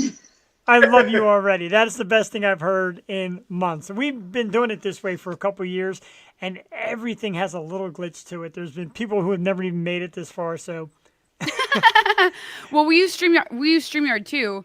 Yeah. Well, we just started using StreamYard, and I mean, I think it's a great. Can you hear me? Is it like clipping? No, you're good. now you're actually Okay, good. perfect. Yeah, I mean, I really like StreamYard. I think I'm trying to decide what color I feel like being. I'm sorry. I'm not sorry, Throw it but look, we're gonna have. You know what? We'll just do all of them. We'll do all the colors. Hold on. We can have a party. I like that. Well, I'm gonna get mine on too and turn on my lights now. I got my little Oh, flash. yeah, I need one of those. Yeah. I'm rebuilding this area, and Oh, I love it. I'm gonna make my living room look like the photo that you posted of me a second ago with the neon everywhere. I'm gonna have a séjour. I like that photo. So let's get into it because I had to ask Francesca as well. Hella Good is the cover. That is the way I always wanted that song to be. And I told Chris that earlier. Like, that is the way. It's a great song, but you made it the perfect song, in my opinion. The way you kick it You out. guys and all. made it your own. Yeah, It tell us about how you got to that song and the process of creating it and doing it better than the original. I am really long-winded, so if I start to babble, just Chris be like, no, but no. So basically, I was reached out to by this band called Koilos, and they were this Indianapolis band, and I had actually I didn't know that I already had them on my playlist on Spotify. I had already heard of them, I guess. And so they asked me if I wanted to do a cover, or they asked me if I wanted to do a song, and I was like, sure, because I like to do features and I like to collaborate with artists and all of that. And so they said, well, it's a cover of Hella Good. And that gave me pause for a second, not because I don't like that song, but because I like that song. I really love Gwen Stefani. A lot of my style is based on how she dressed like in the late 2000s when she was in her kind of new metal beanie era. Like, I love that. I love her style. And so I didn't want to do the song if I couldn't do it justice, or if they didn't do it justice. And, no offense, sometimes you just don't know until you know. Sure. So then they sent me the guitars, and then I heard that little surprise that happens at like 240, 241. And I was like, I have to do this song. And it was just supposed to be a feature. And so when we were talking about it initially, my concern was, am I supposed to be doing this as a sound-alike cover? Am I supposed to be singing the way that Gwen Stefani sang it? Or conversely, am I supposed to be taking this and making it my own? And I was very adamant, and they were very, very gracious and very much like, we think you're great. You just do whatever you want. And I was like, cool, because I want to do a new metal cover. I know you're probably expecting me to do like a metalcore one, but I really want, because we're stepping into this new sound. We're doing a rebranding. All of our music is different. Why am I so shiny?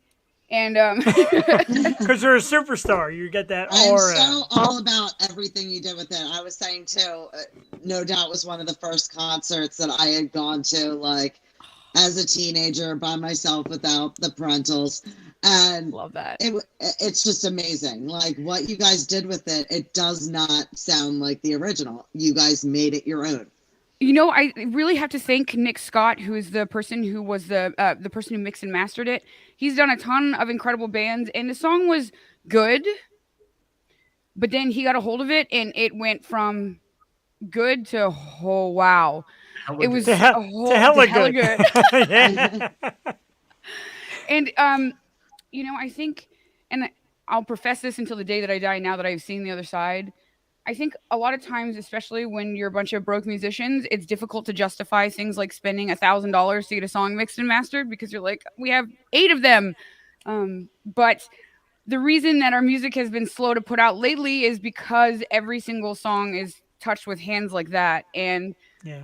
I think now that it is definitely, we've flipped the switch now. It's definitely going to be quality over quantity, and there's the value of a good sound engineer just cannot, or a good producer just cannot be overstated. It's just it's night and day. That's Well, you're amazing. worth the wait. Yeah, definitely worth the wait. And the reputation that you hear throughout the music business, because we follow a lot of musicians, and is how Francesca and the FDS band really has it figured out. They got the great head on their shoulders, intelligence, and you just proved it right there. I mean, with the internet, let's face it, I ask both of you, Chris and Francesca, with the internet, you could throw out a song in a minute and just throw it all over social media and people hear it. May not be the most quality of song. How do you guys feel about that? Do you think there's too much push of single? I want to. I can answer first, Chris. Is it okay? Good. I like I had your the haircut. Did you get your haircut? Yeah, Or is it just slick back? Corinne actually Sorry. did it. Yeah. It's still long. His wife is my favorite person. I'm sorry. I love his wife. That's okay. I kind of like her more than Chris. It's good. It's okay.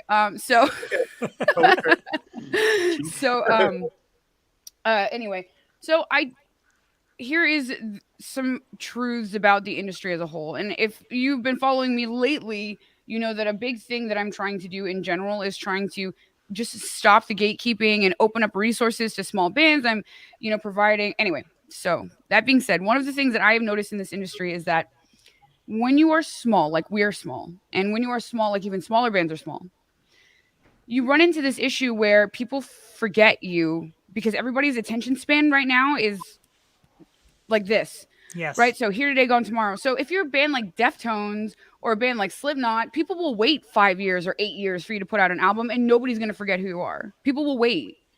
But when you're a band who is trying to get your footing and trying to, climb to the upper echelon, it's like you have to consistently be in people's face. And, I definitely know some people in the industry who don't agree with what I do online and think that what I'm doing is corny and think that, my constant need to be on social media is a joke. But the reality is like, this is my method. And I think that having that presence shows not only to fans, but also to the people who could potentially book us that, this band, they will work hard. They will put in the work if we give them a chance. So somebody give us a chance. Please. Well, we want as much FDS as possible. So Exactly. flood all of our feeds. Can I ask? Oh, I thought it was a telescope, but it's actually the microphone. Yes, the back end of a microphone. It does look like a telescope. Your mic. I was like, you have a telescope? What are you looking at? She's checking out the scene. And some of the bands, and I listed some, and I do this, and I shouldn't really do it, but we've had a lot of them on here. And the thing I love right now, and Francesca, I've heard you beat this up a little bit when people use the phrase as a genre of music, female fronted. It's not a genre. It's not a genre. It just happens to be who the lead singer is. And we've had some great ones on here. Margarita Monet and Barbara Blackthorne and Maggie Carlton. And how many male-fronted bands have you had on here? Do you call them male-fronted bands? No, I don't. And I know that's the thing. I don't. And you just call them a band. And everybody's like, why do you say female-fronted? And I asked the question because the women don't like it. And I asked, how much do you hate it? Well, some do and some don't. And I think, and I don't think that there is a right or a wrong way. I think that there is... We're expecting an attack. We're not going to go. You're not going to get attacked. What I'm going to say is I think that everybody has a right to have a preference of what they prefer and what they don't prefer. So if your desire is to be that and to be defined by that, absolutely nothing wrong with that. If your desire is to say, look, great for everybody else, I just want to be a band, then I think that's fine too. So, I think in the beginning, I was a little more vehement and maybe a little more, I was younger. younger. We're gonna pretend like I'm young. So I was younger. Younger. And fine by that. no, but I think I just at the time, especially when it was so prevalent, it was just, we would go on tour. You can ask Chris.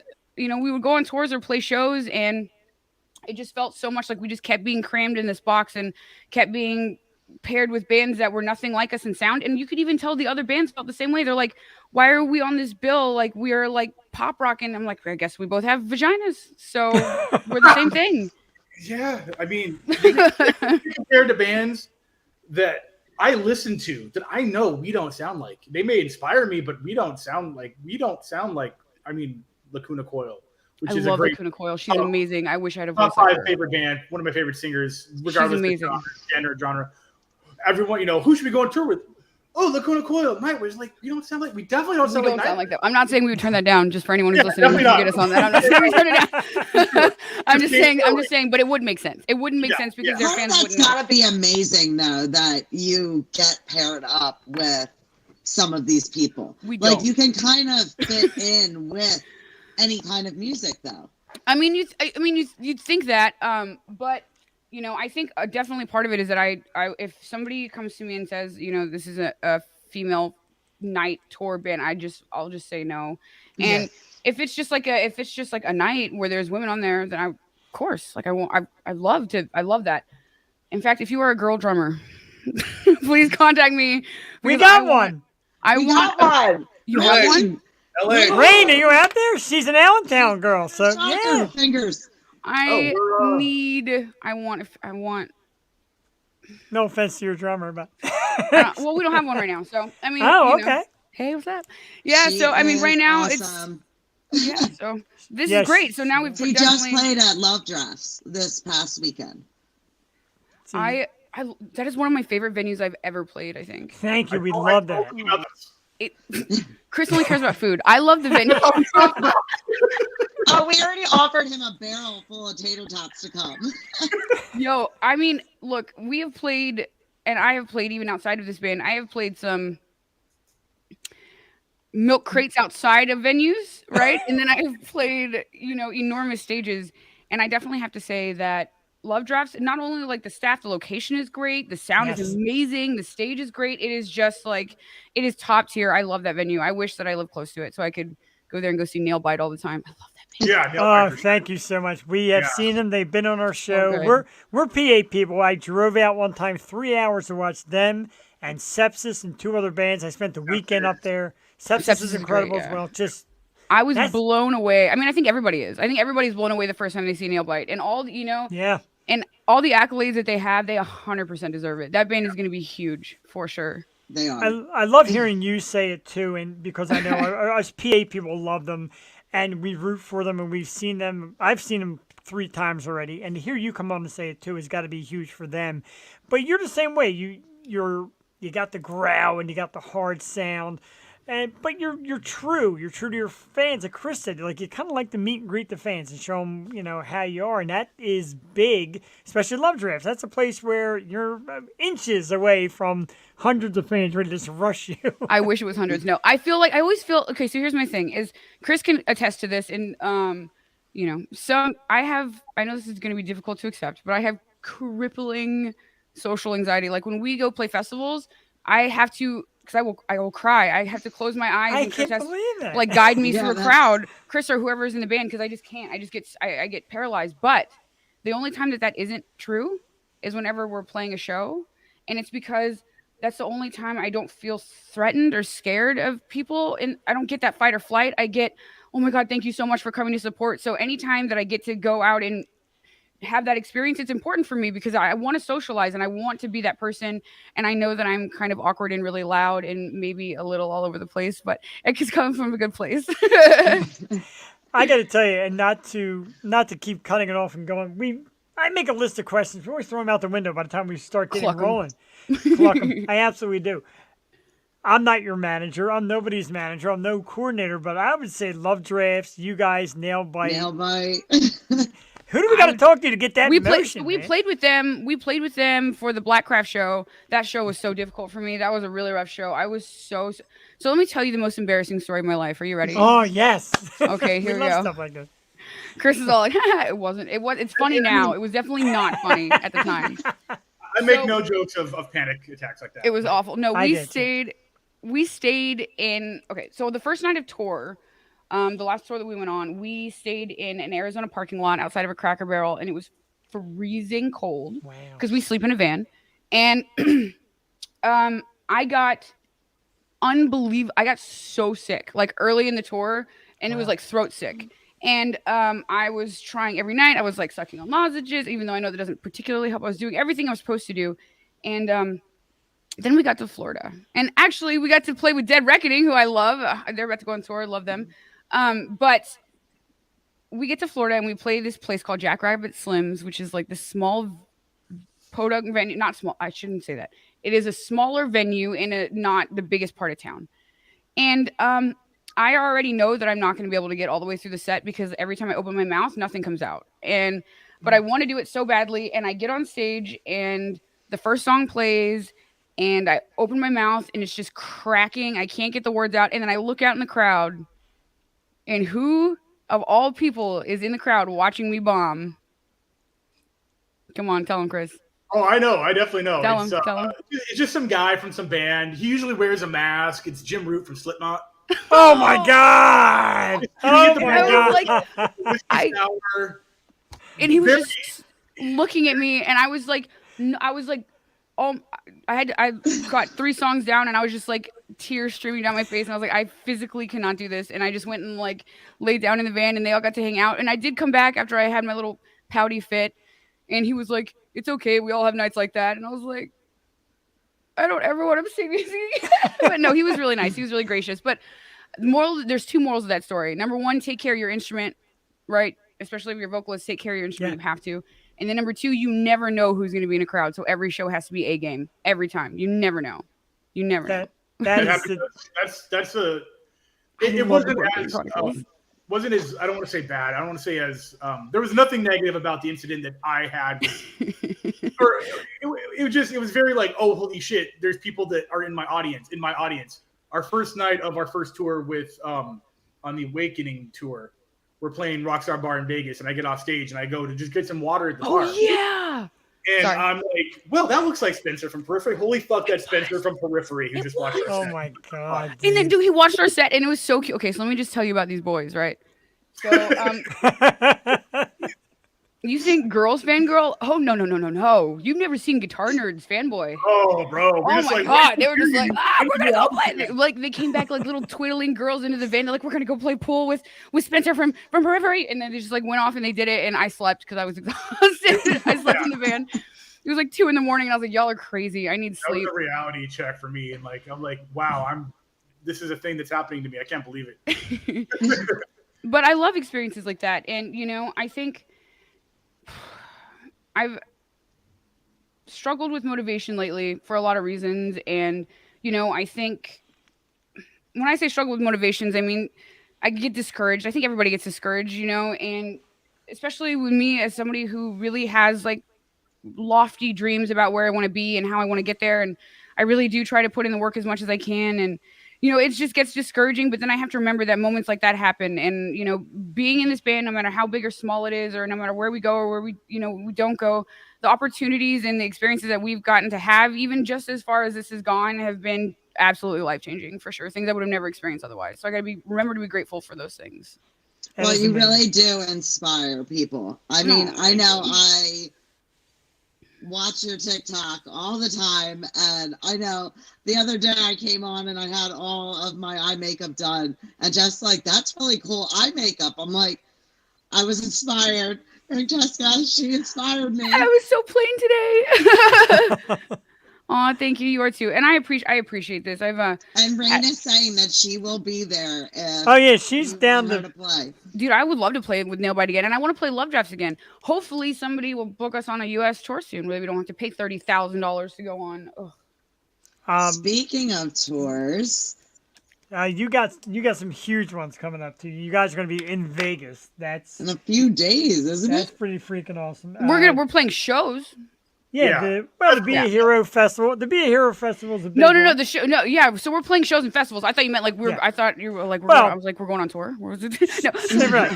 Shows and festivals to us are even better than tours. I love No, big they really festivals. are. Because then I don't have to smell man feet in a van for a month. That was never me. I'm That was not Snore you. Boy. I'm Snore Boy for sure. Yeah, I got it's really funny.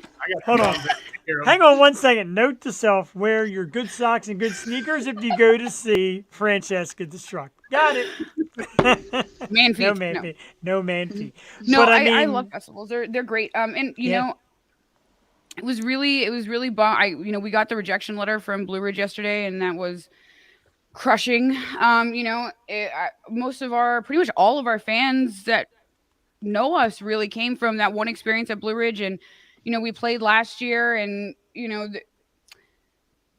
whatever the reason, the cards weren't there this year, and so that was really discouraging. But I'm really glad that we get to come play Be a Hero Fest, and we're playing this Apocalypse in the Desert, and even though like it's sad that situation didn't work out. It is. I'm really glad that we get to do these other things, and maybe it's good for us to try to diversify, because we played Blue Ridge. We played it in 2021 and 2022, and so maybe it's like good that we take a break.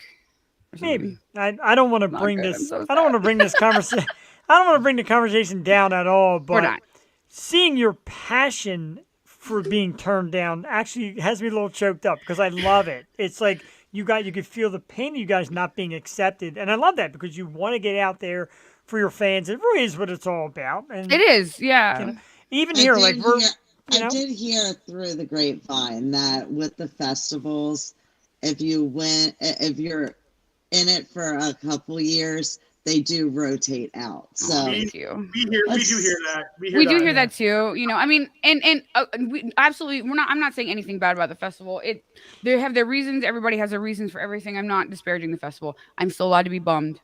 Yeah, you're right. Is all You I'm saying. absolutely are. Sorry, go ahead. Yeah, I mean, Jonathan gave us a really incredible opportunity last year where we got to play the party that was before the actual festival. And to be honest with you, if given the opportunity, I would rather do that than play the festival. And here's why. Ooh, because I like whenever, that. well, here's why. Because when we played that show, we had 8,000 people's undivided attention because we were the only stage. There was nothing else. Yeah. Whereas when you're trying to compete in a huge festival that has 5, 6, 7 stages, and all of the bands on all the stages are bigger than us, it's like, well, it can be difficult, So that opportunity was absolutely incredible, and and there will be more opportunities like that. And much love to Blue Ridge, and we're grateful to Sly for having us the last 2 years, and hopefully, everything will just continue in an upwards trajectory for us and for them and for everybody, for sure. Agreed. What do you think, Chris? Festival, multiple stage, multiple bands you like? Yeah. I'm hard to discourage, and I want to say I love all of it. I love tour. I love festivals. I love festivals separately for its reason, because I can, like, at Incarceration, I got to get off stage and run to go see Code Orange. Oh my god! Run off stage. That's cool. Wow. And if I'm not doing that on tour yet, where we're playing with Code Orange or something like that. But yeah, take us on tour, Code Orange. Yeah, please, Code Orange, call us. Fever 333. Stop. Sure, yeah, okay. Dropout Kings. Hello. All right, go ahead. Sorry. So yeah, festivals to me are it's a grander stages, because I just it's bigger bands than us. Like most bands that are at a festival are probably gonna be bigger than us right now. So I get to be motivated by, I can watch a band play and then then play and then get off and watch another band play and then find a place to sleep and come back and do it again. Yo, remember when we watched Ice Cube from Side Stage? Dude, wow. I got photos of that at last year's Blue Ridge. We got to watch Kitty from Side Stage, and we got to watch Ice Cube from Side Stage. Yo, best part about being a festival is not even playing the festival; it's getting to see everybody from Side Stage. Kitty made me cry for sure. Kitty made me cry. It's real. It's funny you mentioned Kitty, because it's a band that I love, and everybody knew their cover of Pink Floyd was the song that really made it big for them. And back then, like, I was a lot younger. Dudes were like, "It's a chick band." I'm like, "Do you hear this band?" Thank you. Right? Do you hear that music? Her voice is kind of familiar to a certain young lady sitting with us now, but like, Like that's strong. That's real music to me. Like, would you rather have some dude It playing wasn't some a gimmick. electronic mess? They Right, were just- exactly. it wasn't a all girl band just for the sake of being an all girl band. They were just really talented women who came together to do something incredible. Love it. Love that for them. Really pissed off, especially because they're about my age at the time when Spit came out, and it's only a coincidence. I don't know if it's a coincidence. It can't be a coincidence. That's I've only primarily been in bands that do happen to have a female singer. A lot of that is because of Kitty, because I like the dynamic between the screams and the cleans, which is most of the bands that I've been in have that dynamic. It may not have anything to do with the gender. It's just a coincidence that I like that range. And Kitty was the first band where I'm like, I could be in a band like Kitty and be completely happy with myself, and totally stoked on that. Wow, playing with Kitty. How about That's that? so cool. Playing with Wow. Kitty. I That's love amazing. I love with your Wow. songs. Like I just play them all the time for everything. Like, and it just gets me hype. I can't stop with the moving and just it's exciting. I want to make our next merch shirt, which not very many people are gonna buy it, but I want to do it anyway. That says, your boyfriend wishes he could scream like me. Oh, I love. Oh my God, that is, and I would trademark that. Oh my Because god! Can that we is pre-order now? Can we phenomenal. pre-order?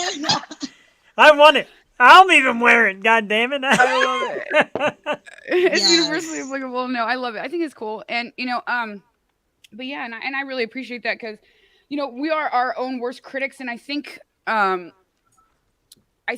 me too. I mean, I'm just empowered by. I love it. I'm See, empowered. more fans. Yeah, I love that. I think, I think that overall, regardless of whatever gender, politics, whatever is or isn't, the most important thing that's happening in the scene right now, there are two things that are happening in the scene that are. Hold on, I got my finger stuck in a thing. Oh, sorry. I was fidgeting because I'm nervous. You're nervous. We are like dying because it's you, and you're like nervous for us. Wow. I was so nervous. No, so the two things that I'm seeing that are really important to me that are happening in the scene is number one, finally, you're seeing small bands support each other. Whereas I feel like 5 years ago, it was so much competition. It was everybody, if I, blah, blah, blah. Now you actually see like Mindy and Dying Oath, like, people in sepsis, like Redefined, like Dead Reckoning. All these small bands who are really trying to do something, they work so hard to help each other. And I mean, I'm in my mid-30s. Okay, we're gonna talk about it. Botox, thank you. No, but definitely. But you see that, and it's super important. And then the other thing that I saw that I really, really, really like is when we played Incarceration, the number of people who didn't look like Chris, who were up on stages. Widow 7, Fire from the Gods. Oh, gotcha. Yeah. Mm-hmm. We're good. So the diversity of it, not just being, and you saw women, you saw people of different nationalities, you saw, there was just so, it doesn't seem so strangle-held by anyone. People seem to actually just give a shit about the music now, which is like so important. And it's so good that we're giving people a voice. And I'm so happy that this DIY culture has arisen where, bands can be crazy like me and, learn how to do a bunch of stuff for themselves, and they don't have to like take shitty 360 deals where, they're being preyed upon by labels, So I think that the shift in the industry is important, and I really like seeing like smaller bands help each other out. And that's why I want to give back. That's why I want to offer whatever I can to stop the gatekeeping and be like, do not pay a PR company $2,000 for this. Here's where you can get it for yourself for $200. That's awesome. And every time I see anybody on social media who's been on the show or is coming on, I say superstar, rockstar. I'm like, no, yeah, you are. You're doing it. You're getting on stage and grinding and making the music, and that is pretty freaking cool. And it's funny because when you talk about the look, first time I introduced Allie to Nailbite, we went to a Future Stars show in a small venue here in Philly. It was a bar. And they walk in, here's these kids. I said, Allie, that's them. She's like, no. I'm like, that is them. That is Nailbite. You would never guess. No, you wouldn't.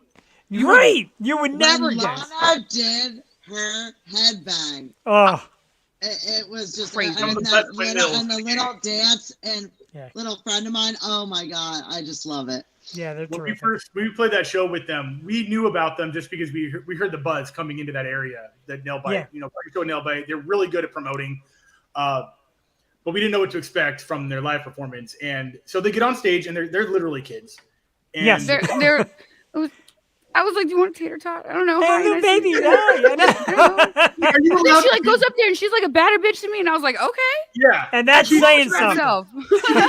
and she doesn't. She has her hair in her face. She doesn't exactly look stage center. She's kind of shy, off center.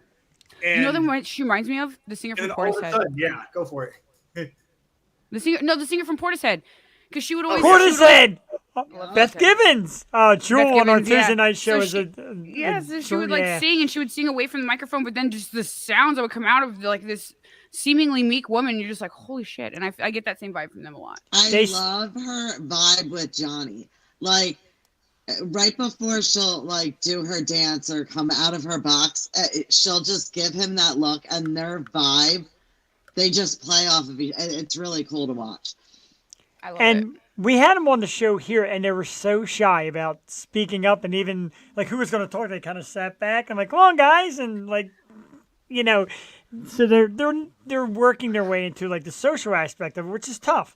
And it's funny when you say Beth Gibbons. Do you mean Yeah, go Nailbite ahead. or Portishead? Who was on the Nailbite or Portishead was on your show? Nailbite. No. Oh, okay. No worries. I was just Portishead- gonna, like, if you had Portishead on, I'd go back. I'd be like, "Good for you. That's awesome." But I'll- Impossible. I actually reached a PR person for Beth Gibbons, and like I said, my other host on Tuesday, Jewel, was a massive fan. So I said, "Can Beth please pop on, give us 5 minutes for her birthday? Just say hello. We won't go nuts." And she says, "Beth does nothing, talks to nobody. She is the most secluded person. Will not happen."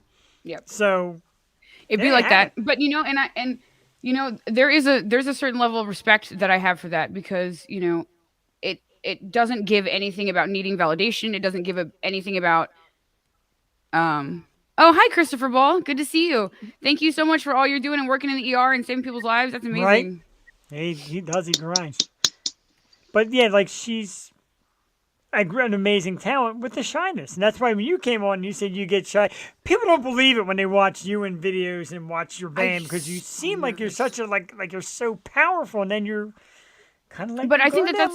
I think that, yeah. Well, I think that's what was part of what drew me to music, was that I have problems connecting with people and relating to people in general. Like, I think all of us are kind of misfits, who decide to do some dumbass shit, like spend thousands of dollars trying to be a musician. But no, but I think that, well, I mean, music has been a part of my life my whole life. So my stepdad was my dog is licking my hand.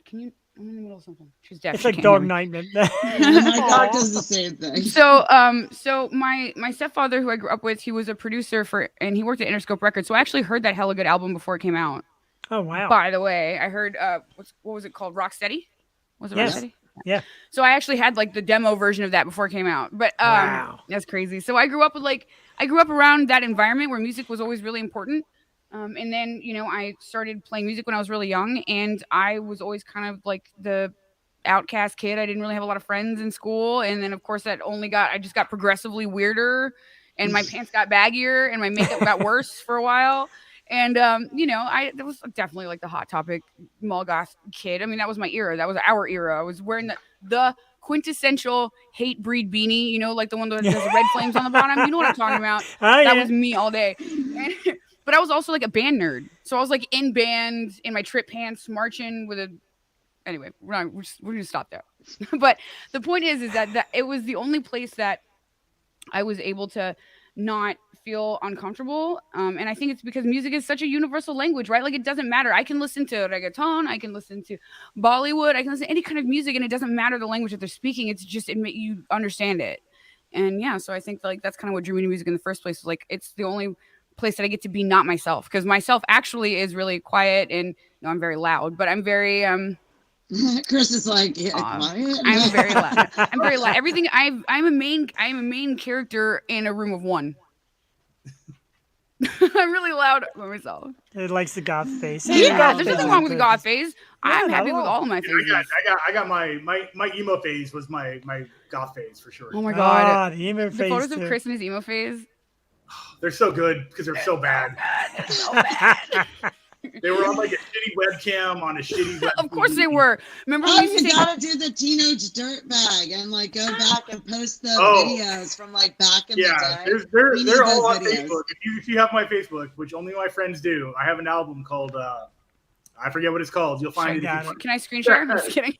It's definitely out there. I think it's called like the old days or some shit like that. But yeah, it's. I have like stuff from my modeling photos from when I was like 18, and I looked like a blank sheet of paper. I had like no tattoos. I was like, no, I had like a tattoo. I got my first tattoo when I was way too young. I still don't have any. I'm embarrassed by it. I am. Do not be embarrassed. You are now actually unique. All of us are homogenous and the same. You're the only one who's unique now. I'm telling you what, I made her nervous tonight, and she told me I was unique. This is like a night of all nights. Like I could die right now. Like we're big fans. I mean, we admire everything you do, and I know you guys. That. I you really guys needed down this today. You have no idea. I've Oh, had well. a really rough week, and I've just been really down in the dumps and feeling like nobody cares about what we're doing, and Oh. in a weird way, it was just felt good to hear it from not Chris, because I know Chris cares. I know Chris cares.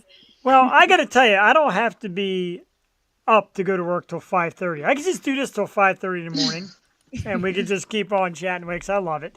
But really, like what you guys do, and what I love is you're very humble about it. You're like, we're nothing. And meanwhile, you got like tens of thousands of people that follow you, stream you, listen to you, go to see you. They would only come out to shows. Come out to shows.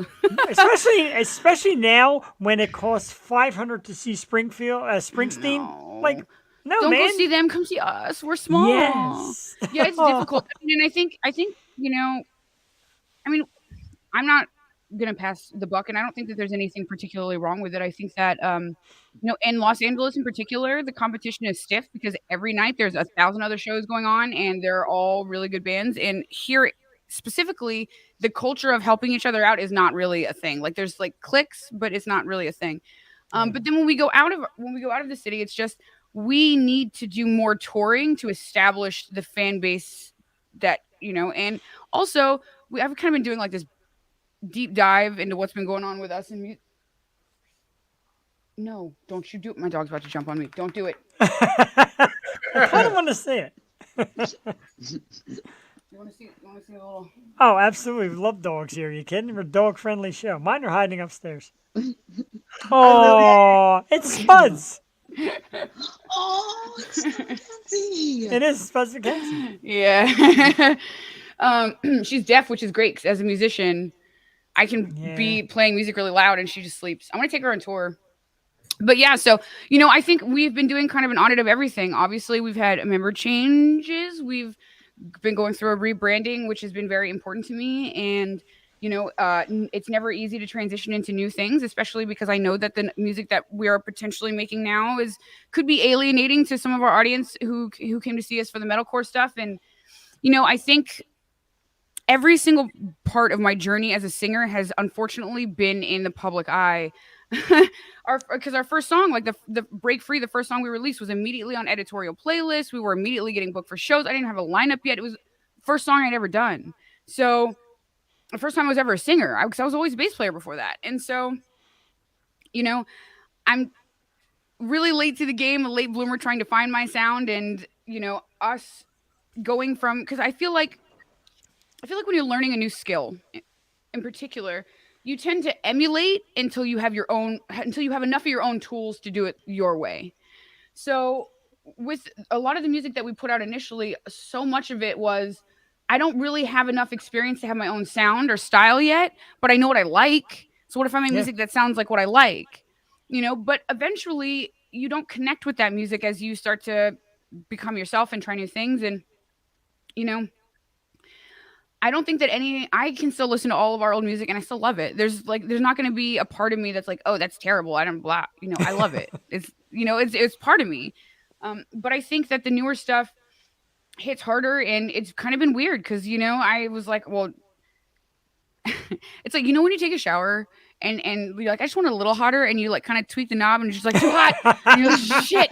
So that's kind of what happened. So I was like, well, I want to try incorporating some of this like hip hop stuff. And I don't, but then it was like, well, now I'm losing the edge that I had. Like, I love Death Signs, don't get me wrong, but it's so ballady and anthemy. And it's like, I want like gnarly beat down guitar riffs. And like, I want to scream and be angry and not have to live in my feminine energy all the time. And it's like, so the pendulum swings both ways. And I think the music that we're about to come out with, I kind of want to play them a sneak peek of something. Can we play them a sneak peek of something? Yes, can we? Oh, yes. I approve of everything. Okay, well, I'm gonna play this song. It is so sick. It is so. Oh It is my so sick. God. I can't. I can't. I'm gonna play them some. I wish you would, but I'm not gonna play them. So okay. So before we play this, I want you to think about it's Black Dahlia Murder meets Trap. It's literally you're not. It's wild. It's You really terrifying want- in a good way. I want to play Ooh, but we don't have a good enough mix of it. You feel me? Because I mean, I'm working on a mix right now. Did you get those backing tracks? Oh, sorry. Don't point My at me. heart is like pounding. I'm so excited right now. I know, right? Okay, let me pull it up. You know, did Nick send us another copy? Can you check the email? Because he said he was going to send us one today, but you know. And then you can send it to my email. What? Right. Nope. Last reply was your message to him. Okay. Anticlimactic. Okay, here we go. I guess I'll play through the mains. I wonder if it's going to echo too much. How should I It do might, this? but it's worth a try. Oh, no. I can present my screen. Durr. Wow. If I can, maybe can I? Remove from stream? Nope. Oh, I guess I can't. Weird. Okay, well, let me see if I can do it when I'm the host. I will cancel the whole show and start over from the beginning and make you a co-host. Okay, so now we're turning it up a little bit. If it echoes too much, just say something because I can't hear anything. I'm not going to say nothing. I want to hear it.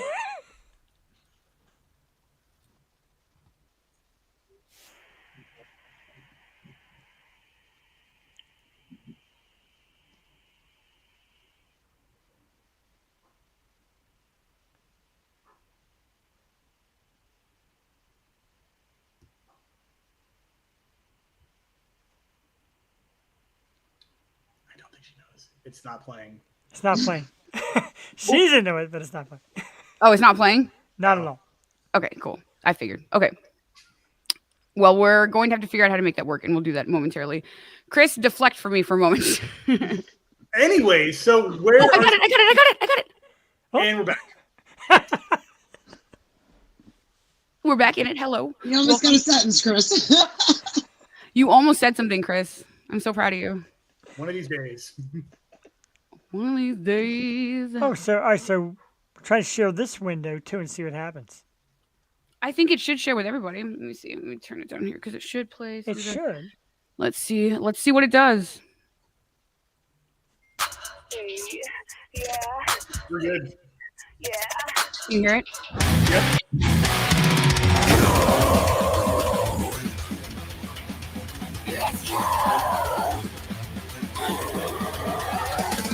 I don't know who you are, but you fucking want me. Let you carry the crap, but you pray on your knees. Let you know to the crap, and the blood on your teeth. I do not compete. I can't play the person who's featuring on it because it's a surprise. Well, it's Tommy Roulette, but I want to play. Surprise. Yeah, right. Okay, let me see. No.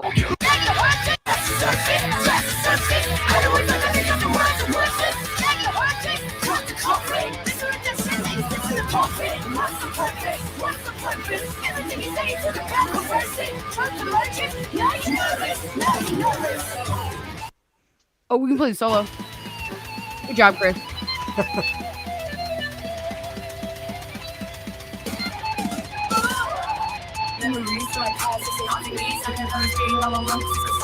Everywhere I go, everything wish you understood and you could, but I really fucking wish you would.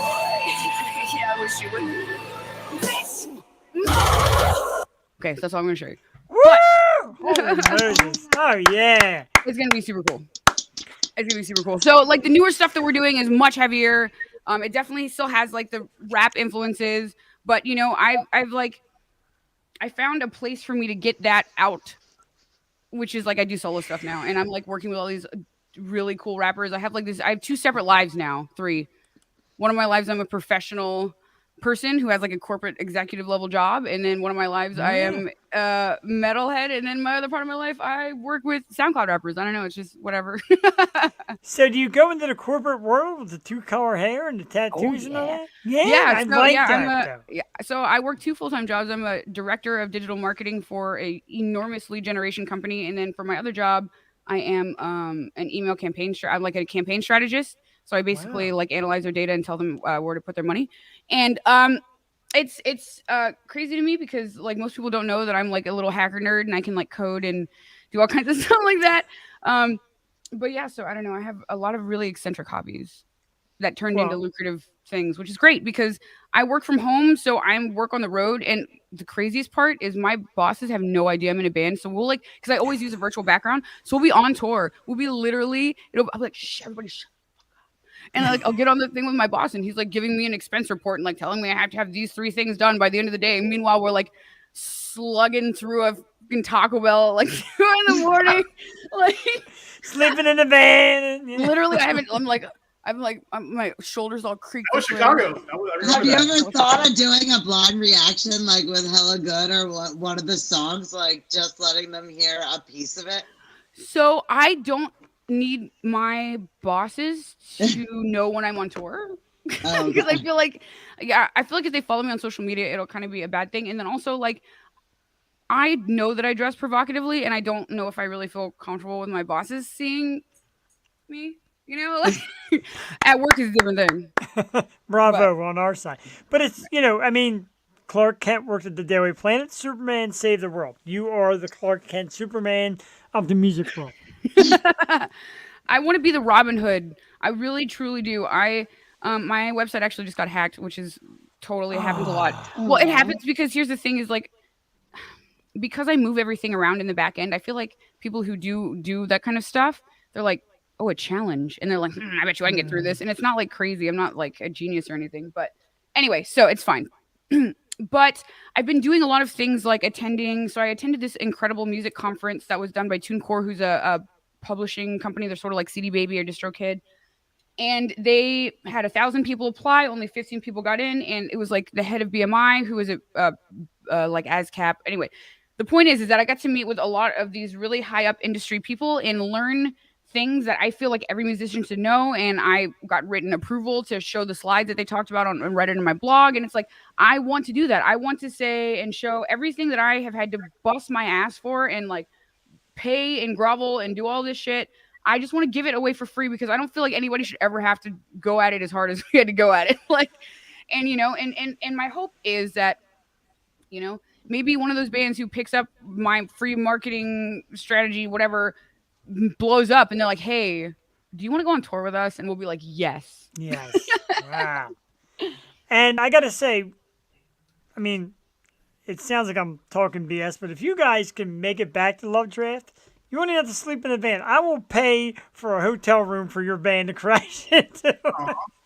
Man, I'm telling you, if it would be that So great. that's a bucket of taters, Bucket of taters. a place to stay. I'm sold on the bucket of taters. Like, shit, I had to say. Like, say less. I love tater tots. I love all carbs. They don't love me though. They love my stomach. We're known for our cheesesteaks. We have really good cheesesteaks. I don't eat meat.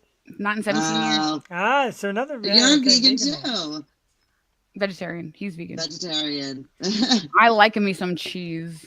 You're allowed. And not nut cheese, okay? I'm sorry. I don't give a fuck. Nut cheese is not as More for me. good. I'm just kidding. That's actually not true. You know who has the best queso ever? Wow. The Moss Veggies. No, not Moss Veggies. The Veggie Girl, their little dippable queso. Why is that cheese so good? It's like lemony It and is. creamy. That is the work of the devil, that stuff. In a good way. But I got to ask, so Chris, like, because you hear when a band gets big, I've heard Gene Simmons and Paul Stanley of Kiss say this. I'll be right back. I'm going to go grab something.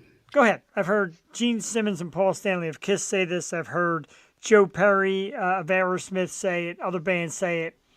It's because we're in a band. It's our business. We don't have to be friends.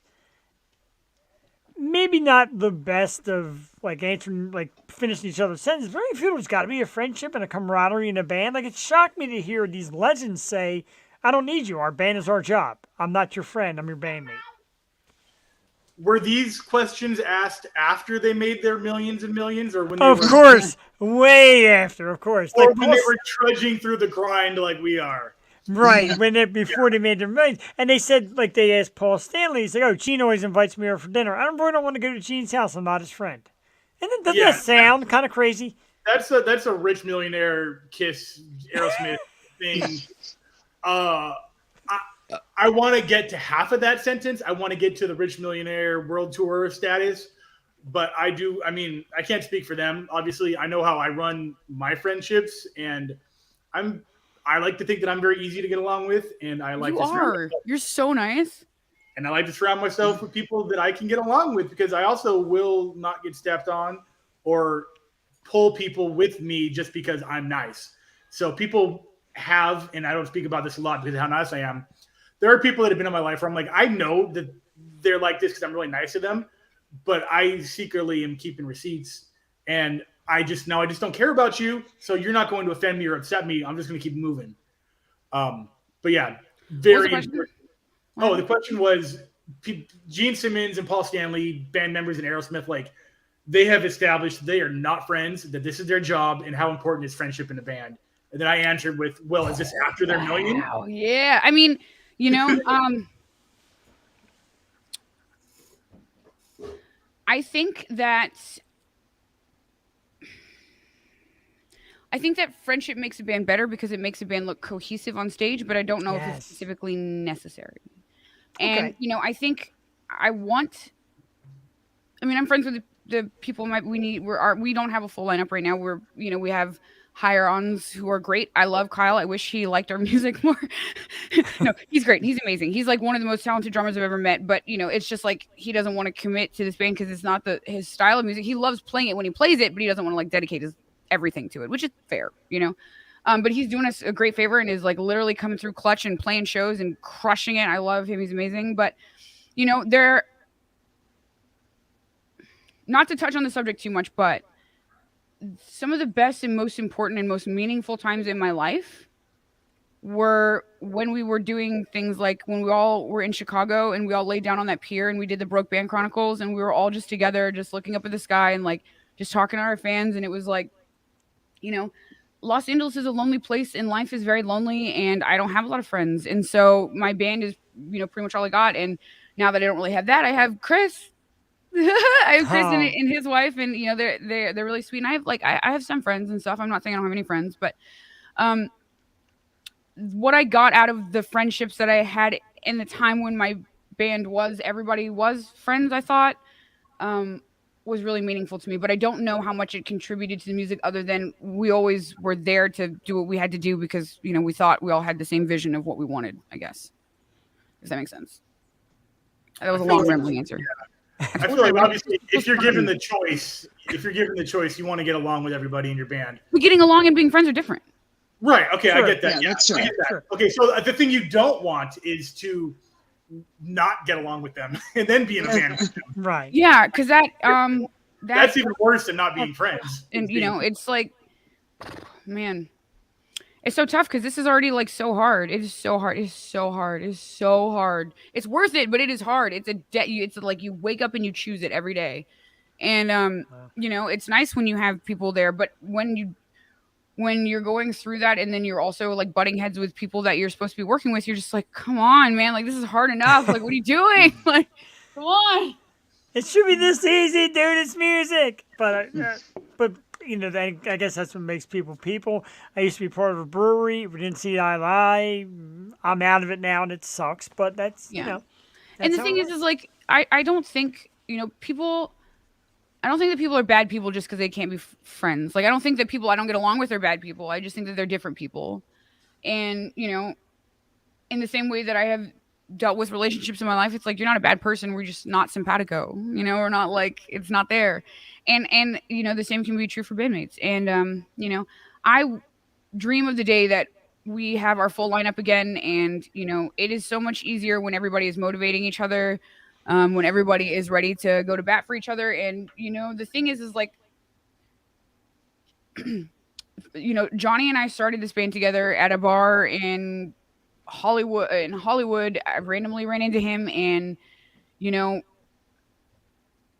we were in the mud together for like, you know, 5 or 6 years. He was like my best friend, and, you know, things didn't work out, and nothing bad to say about him in any way. And, you know, I do think that like there's also something to be said about people's dedication when they come into a band from the beginning and they've been there from while you're in the mud versus, I mean, we're still in the mud, trust me. Like, we're not touring in like bandwagons or like playing sold out shows or whatever. Like, we're touring in Econo 350, sleeping in Love's parking lots. Dude, did you see our episode of Broke Band Chronicles where we did the MTV Cribs? That was the greatest thing that's ever happened to me. I gotta see it. I gotta. Dude, we did MTV Cribs. Oh my god, I'm gonna pull it up. Chris, take over the conversation so I stop blubbering like an idiot. We want to be the first band to be sponsored by Love's Truck Stops. I think they go by they don't even go by Truck Stops anymore. They like rebranded to be like Love's Rest Facilities or something. But get the Love, get the Love's Rewards card, because for every shower you pay for, you get a free cup of coffee. No joke. We figured that out. I'm down for that though. Showers are unlimited time and definitely need that much time to clean up after playing in the middle of wherever it is we played. They have we need a flyer done for this so that we can all post it on the social media. So I'm a Love's commercial. I have everything you need to be in love with Love's. Every Love's is built exactly in love with Love's. I'm sorry, that was so great. They're all built strategically the same way. So when you walk into a Love's in Florida or Alabama or Chicago, you know where everything is, because truckers in the middle of the night, it's 2 a.m. They've been driving for 25 hours straight. They don't want to think about where's the bathroom, where's the coffee. Every layout, coffee's on the left, the bathroom's on the right, showers in the back right. They got laundry. And everything's affordable. I mean, and everything outside of California is affordable. Let's put it that way. So Love's is the life. We'll route our tours.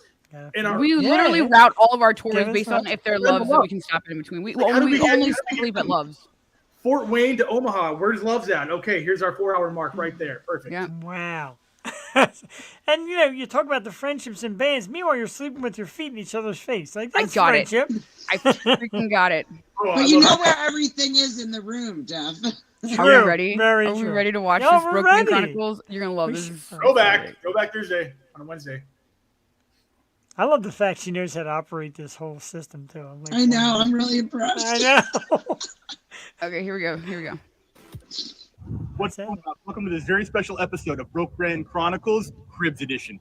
We're going to show you where we tour the country in our fantastic red succubus. Come on in.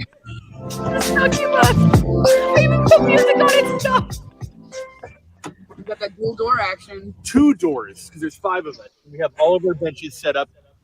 All-time permanent spots. We never switch bunks. But you notice how many benches there are and how many people there are in our band?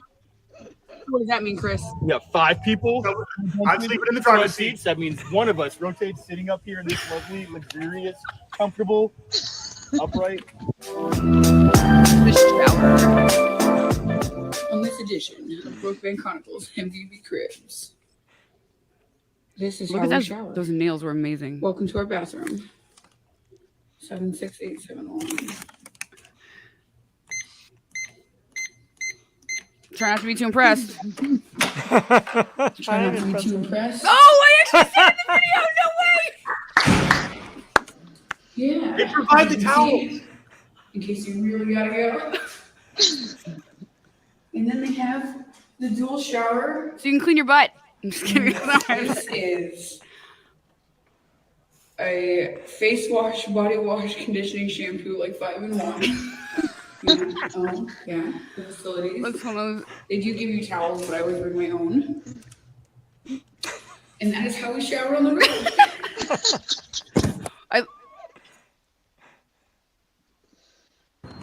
All right, so on this edition of MTV Broke Band Chronicles, This is camera frame. He's gonna show us. yeah, this is where all the magic happens here. So we're gonna walk through our fridge, because you know how on Cribs they always show you your fridge. Yeah. And the most important thing is coffee. station. This is my life. That is my life. So yeah. Any drink you can imagine. Any drink you can imagine. Yeah. And then people. Welcome to this MTV edition of We still off time. Raj Mahal. Right, come check this shit out. This is our fridge. Everybody always wants to see inside fridges. Oh, the fridge. So we're on a very strict diet here. Sunscreen and ramen noodles. According to our nutritionists and dietitians. We Very got strict. noodles. We got peanut butter. Yep. We got, okay, we don't need the sunscreen. We got noli bars. So that, and then here's the big And fridge the review. creme de la creme here. Oh, Band no ice witches. is the way we like it. We keep the ice on the outside. A lot of people don't know that, but that's very pivotal for success. we got Via Claus. Via Claus, as they call them. Got Van Buren. Do we have any Van Burens in here? No Van No Burens. Van Burens this time around, but So we will have them. We got water. We got Gatorade for hydration. All these meat-eating weirdos got meat. We got And I guess probiotic water, yogurts. but don't Yeah, yogurt. don't worry about Poop water yogurt. too much. Probiotic yogurt. Oh, The closet. Oh, we're almost done. Hey y'all, thanks for stopping by. This drip. This is our closet. This is all of our storage Everybody area. always wants the big closet reveal, so let's show them. Let's show them. Oh shit! So weeks this of is our our closet. life. Try not to be too impressed. All of us can stand in here, you know. This is a walk-in. All This is our walk-in closet. So this is our merch. As you can see, we got our. I can't open it. We got our totes in here. That's my bag. We got everything in We here. got everything. We got beanies. We got posters. We got stickers to label stuff.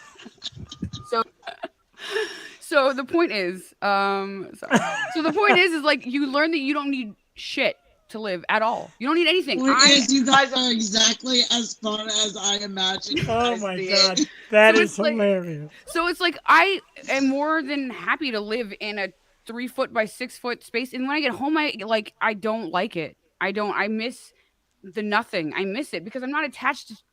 Here I get bogged down and worried about stuff.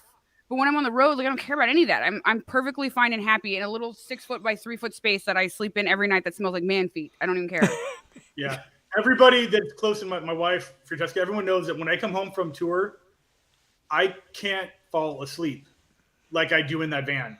I have to. So in the van, I sleep on like my left side, and home it's on my right side. I don't know why it's weird, but I have to sleep and pretend I'm in the van just to remotely doze off. It is a weird adjustment period. Wow. I just can't explain it. I just feel so comfortable in I miss being on tour. Do you put your feet in your wife's face to feel like you're back in the van? Well, luckily enough, at least the feet are parallel to each other. But I mean, some people are taller than others, and so there is some rollover. But I still sleep head to head parallel with. I mastered the van though because I figured out that they're all wrong, and the best thing to do is actually to sleep up front, because if you take a twin size mattress and you fold it in half and you actually lay it over the dash, you have the most. You have a full twin size bed. You just stretch out. You're like, yeah, I love it in here. And that's the greatest.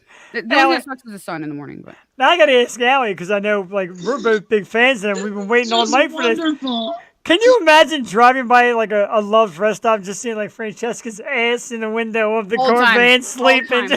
all time. We had someone had to sleep outside the van, and the employee woke him up, poking him with a stick. He thought he was like dead or something because he was outside the van with like half covered with a blanket, and they thought Roger was dead. And this was in the middle of winter in Kittening, Pennsylvania, which you guys are from that area. You know that is a Oh yeah. It was hot Oh, in the van. It was God, hot in the van because it was like everyone was breathing in there.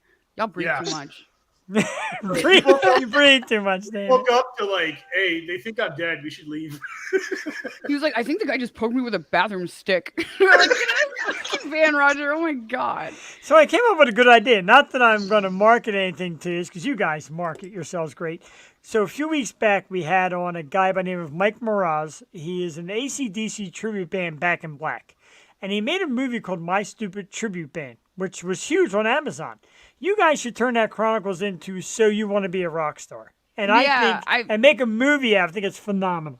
Yeah, so we have like a whole series. We would do it almost every night, and we would just talk about what's going on. And we have ones of like the Roach Motel, some of the Roach Motels we stayed in, and it's just like But the gritty side of it is what makes it matter, and I wouldn't trade it for the world. And I've toured with Motionless in White. I've toured in big buses. I've toured in bandwagons. I've toured, and I'm not saying that I wouldn't like those things, but there is a certain satisfaction and there's just something you gain out of doing it the hard way. There's just something you gain out of doing it the hard way and not being driven around everywhere and not having a TM and having to figure it out. And, tires go flat and we're all like, well, they are all like, not Chris. They're all like looking at each other like, how do we change the tire? And I'm like, get out of the way. I got this. Like, but I mean, you figure stuff out together and I love that. I love the spontaneity and I love that it's not mundane and I love that it's hard. And, I just want to do more touring and I just want everyone to stream this single because we worked so hard on it. And I feel like it deserves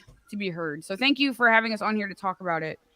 Oh, absolutely. God, thank you for coming. And kept it long past the normal time. I hope you don't Sorry, mind. I just had so much fun. I was just looking and I was like, oh I my know. god, my animals And are if like. you do honey any food. songs where you have it open to duet, I will duet you as much as I can Girl. on TikTok. I got you. Are you? I got you. I got you. I'll make you some. I'm gonna make something tomorrow. Did you want on TikTok last night while I was in the studio on our live? And like our TikTok numbers have been just ass lately, and just really bad, just shitty. And but I went on live and it was like, it was like 2,000 people. I was like, what the fuck is happening? So that was cool. Except it The only, more it didn't last very random long. it seems like, It's the so more random. they get. Yeah. It's weird. Anyway, so you can find us on social media everywhere. As you can see, FDS Band Official is right there. The main thing is, please check out this hella good single. If you like it, the best thing you can do for us is just post it. Don't like share it. Like actually, you post it because we've seen now that when people are sharing things, they're getting like nobody sees it. So Oh wow. and yeah, add it I to your usually see- library. We have a thing called FDS Favorites. We add some of our friends' bands that we like, and we're always open to adding new bands to that. So if you have a band you want us to put you on our playlist, like let us know. And yeah, so I have to jump. Chris, you can stay on if you want, but I gotta go. Yeah, All right, make sure thank- everybody gets over to FDS and subscribe to their channel. They're wonderful. They're so much fun to watch. Francesca, thank you so much. We love you. Wait, I have a You're question. I have a fantastic. question. Yeah, I have a question. absolutely. What is your weirdest? What are those? Oh god, it's called pop. Funko Pop. Funko Pop. Yeah, Yeah. what's Which your weirdest one is like pop? your strangest one? What do you think is your strangest one? There's one of a wrestler, Bray Wyatt, as the Fiend with the big mask on. So it's a pretty cool one. I got Can I- some really good ones. That's wanna amazing. see That's it? awesome. She's the first one that ever asked for the weirdest one. I love I know. it. Weirdest one's a good question. Let me see if I can. Well, because get it everyone's always without like, "What's your first one and what's your most expensive one?" I want to know what the weirdest one is. I always ask him his favorite. Or like, I will show you my Hot Wheels. I have an enormous Hot Wheels collection because I'm a car nerd. Oh my god, that's so cool! Right? That's pretty damn awesome. It's definitely one of my favorites. I love that. That's so sick. And I actually have one out of the box. It's Deadpool. They're so cute. I want to get Funko Pops made of us. yeah, Oh, was dude, I was about to just say gonna that. say I would kill for I it. would Look how short I am without all my cushions. Pre-order, another pre-order. Right? It's us. It's us. It is. Oh, It's, they're it's- fun. Yeah! Harley I'm Quinn. gonna hide the Nah, pink nah, part We smooth that because- bullshit. I'm not Harley Quinn. I know. You're better It's, than it's all I have. I know. I got those. We'll, I got we'll just have to make those. some other ones. Yeah. for Yeah, definitely. Oh, Alrighty, I'm all guys. caught up.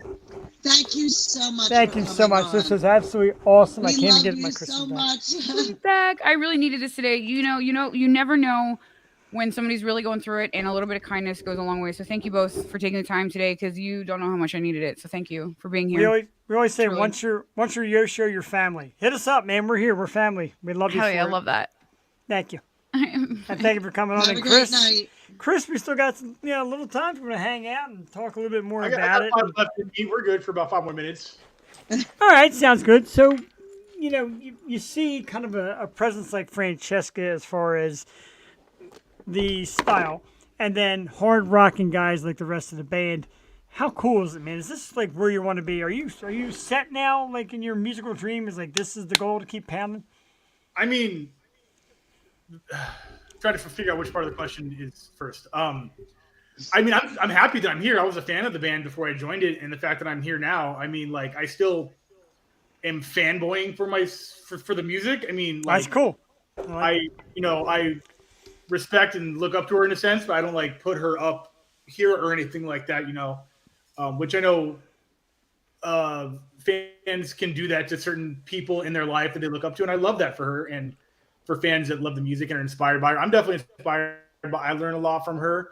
But yeah, I am happy in that I've had offers to even just tour in other bands while I'm in this. This is what I want to do. I made a post a couple days ago where I would rather spend money and spend my time here than have other people pay me to be not here. So this is exactly what awesome. I want to do for sure. That's amazing. It's incredible. We root for bands like that, and your guys' passion really shows. Like you said, your intelligence shows, because a lot of bands say, "Oh, they're really smart too." On top of it, they know the scene, and we rarely. I'm going to say never. I don't want to say rare. We never strike out. We always get great guests that come on and great people with the passion. That's good. And we really don't. We always get great people, and we're very fortunate at that. And you guys, no exception. And even like The part I like might sound strange, but thinking of a way to put this the best way. Francesca comes on, and she says, "I do talk a lot," and you just kind of hang out, you listen, you nod, you agree, you're with it, and now you're back here and you're going to tell your side, etc. And that's great because there is a camaraderie, and yeah, maybe friendship is a bad word when you talk about Kiss and Aerosmith, and they don't say friendship. But the camaraderie's there. Come on, the videos are hilarious. Like you guys are lifelong friends. You're sleeping in the same van. She's sleeping on the dashboard with her ass out the window.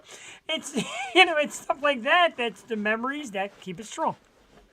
Yeah, I value whether or not it's necessary. Like she had said, you could literally say that it is not necessary, but it is more than encouraged and more than welcome. And I would prefer it. I would rather be friends with people than just people that are there to do their job. That's for darn sure. Because you can see the passionless in people who are there to collect a paycheck or who are there because they think it will elevate them to whatever they want to do, which is not what you want to do. I'm not in this to do that. I mean, I would like success, but I'm not using it as a platform for it. I want to create it and earn it and work for it. And if something bigger comes along, I'm not like a band that offered me a tour for them is much bigger than this. The pay sucks. I was like, I broke down the page of the person who was offering it to me. I'm like, that's like $10 a song to play per night for a band that I'm just like, now there are probably circumstances where like, hey, this offer came in, and I will talk to the rest of the band about it. I'm like, I need to know your thoughts on this. What are we working on? All the money that I would be getting paid from this band is going right into this band. You know what I'm saying? So like that offer hasn't come yet, but when it does, I'm definitely not going to just blindly take it. I'm friends with these people, so I need to run that by them first. But yeah, this is all I want to do. Like I was a fan of the genre before, but the future of you only heard this much of what we're doing now. I love it too. We're sitting on 4 fucking songs right now that aren't out yet. And maybe if you come to a show, you may see or hear one of them. You don't know. We don't know. We'll randomly throw these songs in that set and try them out. But yeah, they're, I think, the best songs we've ever done. I love it. That's awesome. Just from that little bit that we got to hear, I am so excited. Yeah, and it's going to be good. It's almost done being mixed. We don't have a release date yet. It should be in the next 6 to 8 weeks, so for sure. But that's going to be the future of the band for sure. That's awesome. We got some groundbreaking stuff here. And the thing I like earlier when you talk about bands supporting other bands, I see in our audience, and she sent a little thumb up, Lexi Swarm, who is the rock star merchandise girl for Sepsis. She travels with Sepsis, and they're a band that loves to support as well. And you guys talk about supporting other bands. Sepsis is always in our comment section on our Facebook. We're in there, so we're tagging each other all the time. So they're definitely part of that support your, I don't want to say local band because some people look at that like an insult, and it can be used as an insult, but just support your bands that are on their way up. Let's say that. Up and coming. And I say independent. Yeah. Nailbite also. Nailbite, they're fans also. So yeah, exactly. So I want to get, I don't know the channels, but I want to get FDS Band, Sepsis. Let's go back with Living Dead Girl, and let's just get one Nailbite, one giant show in. That was just rock. And keep it affordable, under $1,000 a ticket, like you do here at the Spectrum or Wells Fargo, whatever, and we'll be there. Yeah. Whatever that big thing is in North Carolina, the Fleet Center or something. I forget what that was. Yeah. We never played. We gotta find Loves. Are there any Loves over here? Or are they only on that side? There are at least 2 in California, but they're deliberately in between long treks between not major cities. So like they're not your Arcos or your I don't know what East Coast version of Arco is if you don't have those out there. But you have certain standards with the Loves. Like it's got to be to that same standard. Yeah, we will play at Loves. Let's go. I guess it's kind of, we have, no, it's not really lodging. I said sheets, but that's not lodging. That's, wait, we got something going on here. I can arrange that. We will volunteer to open and meet halfway. Now, that's getting Sepsis together. At a Loves? Let's go. Yeah, for sure. Pittsburgh in October. Now, if you go to Pittsburgh, you could also get Victoria Fire, another phenomenal up-and-coming metal band. I see things going here. Yeah. Yeah, Oh, for shit. sure. I'm We going are. to that. I don't know if our The email more is there, Jeff, but Fate the Destroyed, more Jeff grabs his beer, the more he's I thinking. know. I'm thinking. FateDestroyed@gmail.com. Send all show offers. We reply to all of them, even if we don't accept them. We will thank you for them. Excellent. Like I said, Lexi is in with the band Sepsis. She does their merchandising. She does their podcast with them, and she's a wonderful human being, and they're great people, and I think there's something that they would love to put together.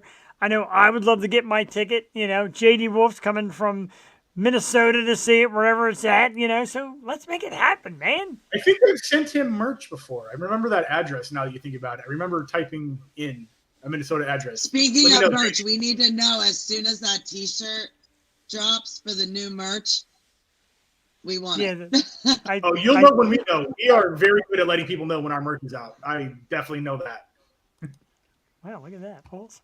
This has been a fantastic time, Chris. I know you sent me a message. You only have a few minutes, so we will let you go. And cool. Honestly, a question we always ask I didn't get to. We'd love to invite you guys back in the near future or down the road, and whatever. And keep in contact and feel free to reach out to us if anything comes up that you want to share. I mean, oh, for sure. We get a good. Like I said, we get a good. Yeah, we're putting out singles every few, I guess, half months, like every 6 to 8 weeks. We're going to start putting out singles and kind of work on that pattern. So there's going to be a lot of frequent promoting for sure. Awesome. Yay. We look forward to it. And for everybody that watches live or watches the recordings, a lot of people watch this after the fact, get up on it. All the links are down the bottom. You know where to find them. Add their music right now, Apple, Spotify. You either have one. Everybody in the world has one or the other. Yeah. Download it. For sure. Get it. It's great. Hella Good is fantastic as well. Chris Kennedy from the FDS Band, thank you so much for your time. Thank you Have a great evening. much. We'll be in touch soon. We love it. See you guys soon at a show. I love you. Got it. Yes, at a show as he cut us off. No, we will be there. Oh my goodness, they were exactly what I thought they would be. That was terrific. It really was, and she knows she's strong. She knows she's loud, and she knows she's unusual with a shyness. It's like very unique, and I absolutely love it. Yeah, it kind of made me love her even more. It did. I have a lovely wife at home, but if not, I would be following them to the nearest loves and just professing because she's a doll. But she is. She's got a very sweet side. And when you see her and the videos and the music, you're like, man, this girl probably kind of tough. She's not. She's a doll, like just terrific. And she's also very strong on stage, has the epic voice. Great head on her shoulders. Very I love the fun videos. Like the videos are great, and it shows your range. That sneak peek, I cannot even wait. That is only the third time in the history of going close to 6 years. Third time in 6 years I've done this, where we've gotten any kind of world premiere or sneak peek or anything of that nature. I mentioned Lilith in the Night. She did it for us once. I believe Hale Sagan Amory did it for us once, and now this today. That's wow. That's big time wow. You see that St. Ricketts? You see that St. Ricketts? I got new stuff on the phone. St. Ricketts, we're gonna prank you. Yeah, and you're gonna come up and you're gonna perform in Pittsburgh with Sepsis and FDS Band and Victoria Fire and you name it. Oh, I'm all about watching the Broke Band Chronicles now. I think we need to remix their music video and have the Yo Show us going through it. I agree. I absolutely agree. I always agree. I always volunteer us to be part of any show, movie, etc. Trying to get Fallon Vendetta to put us in a movie. I'm like, dude, do a part in the movie. We have a newscast, and I do the newscast. Anything. We're I'll die. I'll die off screen. It's fine. I'll let her kill me too. Yeah, that's fine. I'll absolutely let her go. All right, so we did run very late, and I'm okay with that. So am I. That was so exciting. That is the goal, Lexi. I'm telling you, to have our name to be linked with all you awesome people is certainly something that has always entered my mind. And Will, of course, Will Savant has really gone out and is He's like, dude, any advice? I'm like, I feel bad. You got your music and you're a rock star. He's like, dude, I'm a person. He's like, you're a person. I'm a person. We have passions about music, independence, locals, etc., festivals, bands. He's like, just reach out to me, dude. And as I said, I absolutely on the flyer. Yeah, of course on the flyer. And for all you out there who may not know, make sure my wife's asleep. Lexi is We love Lexi. Lexi's our love. Lexi, I love you. I adore you. You know She's that. our Woman Crush Wednesday. Yeah, she is our Woman Crush Wednesday. Every Wednesday. Lots of love for Lexi. And I got to meet you in person. One of the greatest moments of my life. And I plan on doing it again. When you guys come around in June, I will be there. And I want to buy the Lexi shirt because I love the shirt. Have you been on the page and seen the new Lexi shirt? Yes. It's great. I love it. I love everything about Lexi and everything about Sepsis. I think in Great the beginning people. of summer, I'm just going to do my one huge merch haul with all of the bands that I want. Just get it out of the way in the beginning of summer and then rock them all summer long. I believe it. Yeah, I'm all about it. End it. End it like what you want us to. When I met her that day, I said I need an extra large shirt because I have one left, and it was that to me this is a great moment, and yeah, we just look forward to more of it, and more of these great bands, and more of them coming back to the show. We would like to have Sepsis back on. Probably gonna be a little bit down the line. I know you guys got some shows coming up, and oh, right, End It, your End It shirt. I'm sorry, right? End It is the shirt, is the message. Got to bring you back on to talk about the message. Anything you want to do, we're all about it. That's the shirt, End It, right? That is your message, and you touched on it with me, and we spoke about it, and I love it. I love what you do too because you have taken that band as your family. You promote with them, for them, and you do a great job. I just love her. She is. She's so one of a kind. Every band should have somebody like Lexi around that just really spread the word. You're doing a great job. We love you for it, and your own podcast, which is wonderful. So thank you. And thank you for tuning in tonight. We love it. We absolutely do. And God, I don't want to go to bed. I mean, I went from Francesca to Lexi. Like, why am I going to bed? I'm staying up all night. My work people now watch this. I'll see you guys on Friday. Not coming to work tomorrow. I'm going to sit here all night. I'm going to give Lexi a link and bring her in. He'll be there. He'll be there, Pete. Pete, he'll be there. Don't worry, Pete. Pete's watching. Pete's like, Jeff the Shark, huh? Who is this? I'm like, that's me, dude. Because at work, I'm kind of like Francesca. At work, I'm a little different than this knucklehead you see out here. Just let him have a little time to wake up, put some 47 on, and... He'll definitely be pounding the coffee as soon as he gets to work tomorrow. No doubt about it. No doubt. Just, looking through things. So I want to make sure. Do you want to say about your beard? Because you are looking pretty moist. It does look pretty moist. I just want to hit up Lexi's Facebook thing. So I always forgot what it says. Celebrity merch girl for Sepsis, co-host of the Metal Honeys podcast, host, internet personality. I love that little write-up about yourself. But yes, the beard is looking, it's looking a little sluggish now because it's been functioning all day long. But when I want to get up in the morning and get that beard looking razor sharp and nice and crisp and fresh and moist, I turn to the Moist Collective. Right now, the best local made beard products are available across the country because they will ship. What you have to do is go to www.rumoist, got it right this time, rumoist.com. Put in the code YOSHOW20, get 20% off your order. It's all well worth it because this is some of the most freshest, terrific smelling, and long-lasting beard product you can buy. Yeah, I didn't even notice until you said something that you weren't wearing your glasses because I was too busy looking at your moist beard. That's right, and that's what all the ladies look at. And I'm sure there's going to be a song coming up from the FDS Band, and Francesca's going to sing about it.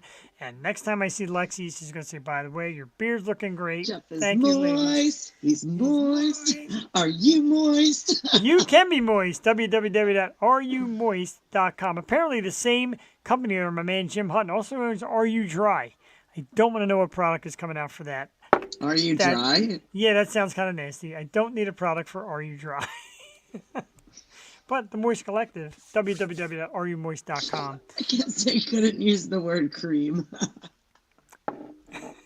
It's just, You know, it's such a loaded gun, that whole line. Are you creamy? Are you creamy? It depends. Jim, we've got lots of ideas for you. I know, Jim. Are you creamy? Are you wet? Wet's even more. Yeah, we got disgusting some than name. moist. We got some names for some upcoming sets. All I know is that when we did the wing bowl, and I said I'm coming out with Are You Dry, he says already own it, and I'm looking. What? He goes, he's got it. So whatever the product is, I don't know. The fact that the dogs are freaking out means it is time to get the heck out of here. Let's ring up St. Ricketts again. A massive, humongous, tremendous thank you to the FDS Band, Francesca and Chris. Talk about a great time. Literally, if Francesca wanted to stay here, she could have had me until... I would have called that at work. Pete would be watching me. We weren't getting off. She had to. I know. She had to leave. Pete would be at work watching, telling the people at work tomorrow, wait, did you ever see Jeff's show? My God, he's still on from last We're night. just talking about the 24 hours. Right, yeah, I would definitely put that on. Someone is home, yeah. I don't even have to pee. Like I'm not even rushing off to go pee because Right, I was so excited. She's at a 10 o'clock thing with the ladies. They're always like looking at me like oh, I gotta go. Yeah, someone's home. You heard the dogs. The missus is home, and that's okay. I told Francesca I loved her, and Lexi I loved her before she got home. So okay. Jeffrey, gotta start getting more ugly guests. Hey, I can't help when they come in as people in the comments section. I'm innocent there. But let's take it out with St. Ricketts. I almost forgot, and I don't want to forget, because if you think I was bad tonight, Jesus, let me find it here. Get ready for the next couple weeks. No, just oh my! You're not. The next couple weeks, you better get ready for it, because next week we have Canadian model Danica Wild on the program. She's I just picture one of those like long tongues like coming out of her mouth. She's been posting so many pictures. I'm like, she has. Yeah, she's pretty sexy. She's gonna be with us next week, and she's like, I don't know, I'm gonna be so nervous. I'm like, you make these red hot photo shoots in your underwear, like just blow up on social media. You're nervous? I'm like, come on. But yeah, get ready for that next week, and in 2 weeks we do the women's forum. We're gonna have women laying you men out and telling you why you suck. Right here on the program. But no names. No names. We're doing nicknames. I even had a girl's friend of mine. I told her about it, and she said, "Can I tell your story with your ex?" I'm like, "Yeah, but you can't use my name." This guy with a really moist beard. I didn't have the beard back then. I was only a goatee guy back then, and a small goatee at that. It wasn't even all shaggy.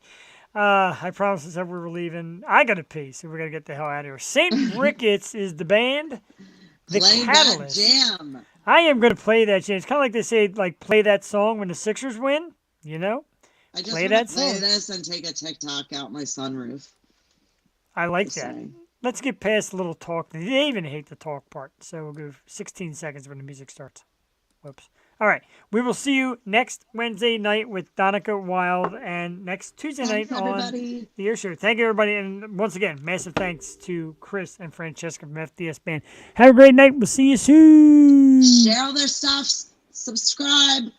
Yes, subscribe, follow, like, YouTube, Twitch, Facebook, St. Ricketts. Overwatch. Deezer, iHeartRadio, Apple Podcast. St. Ricketts, come on our fucking show. St. Ricketts, come on our fucking show.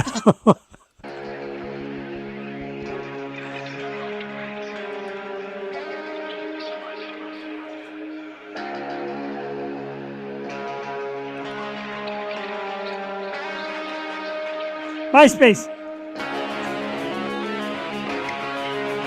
Let's take him on MySpace.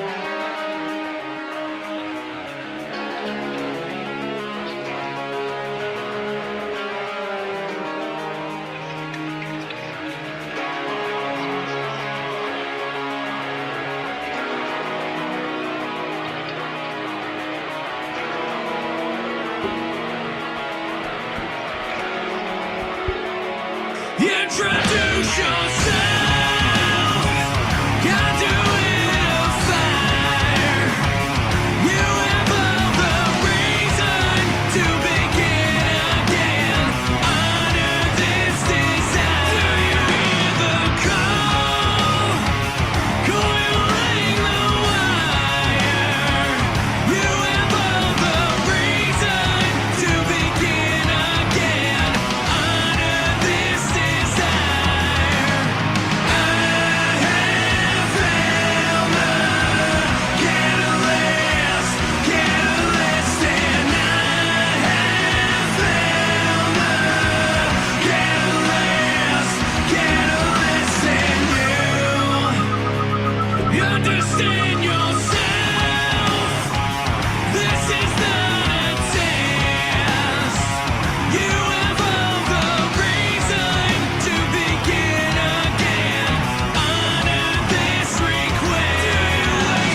Introduce yourself.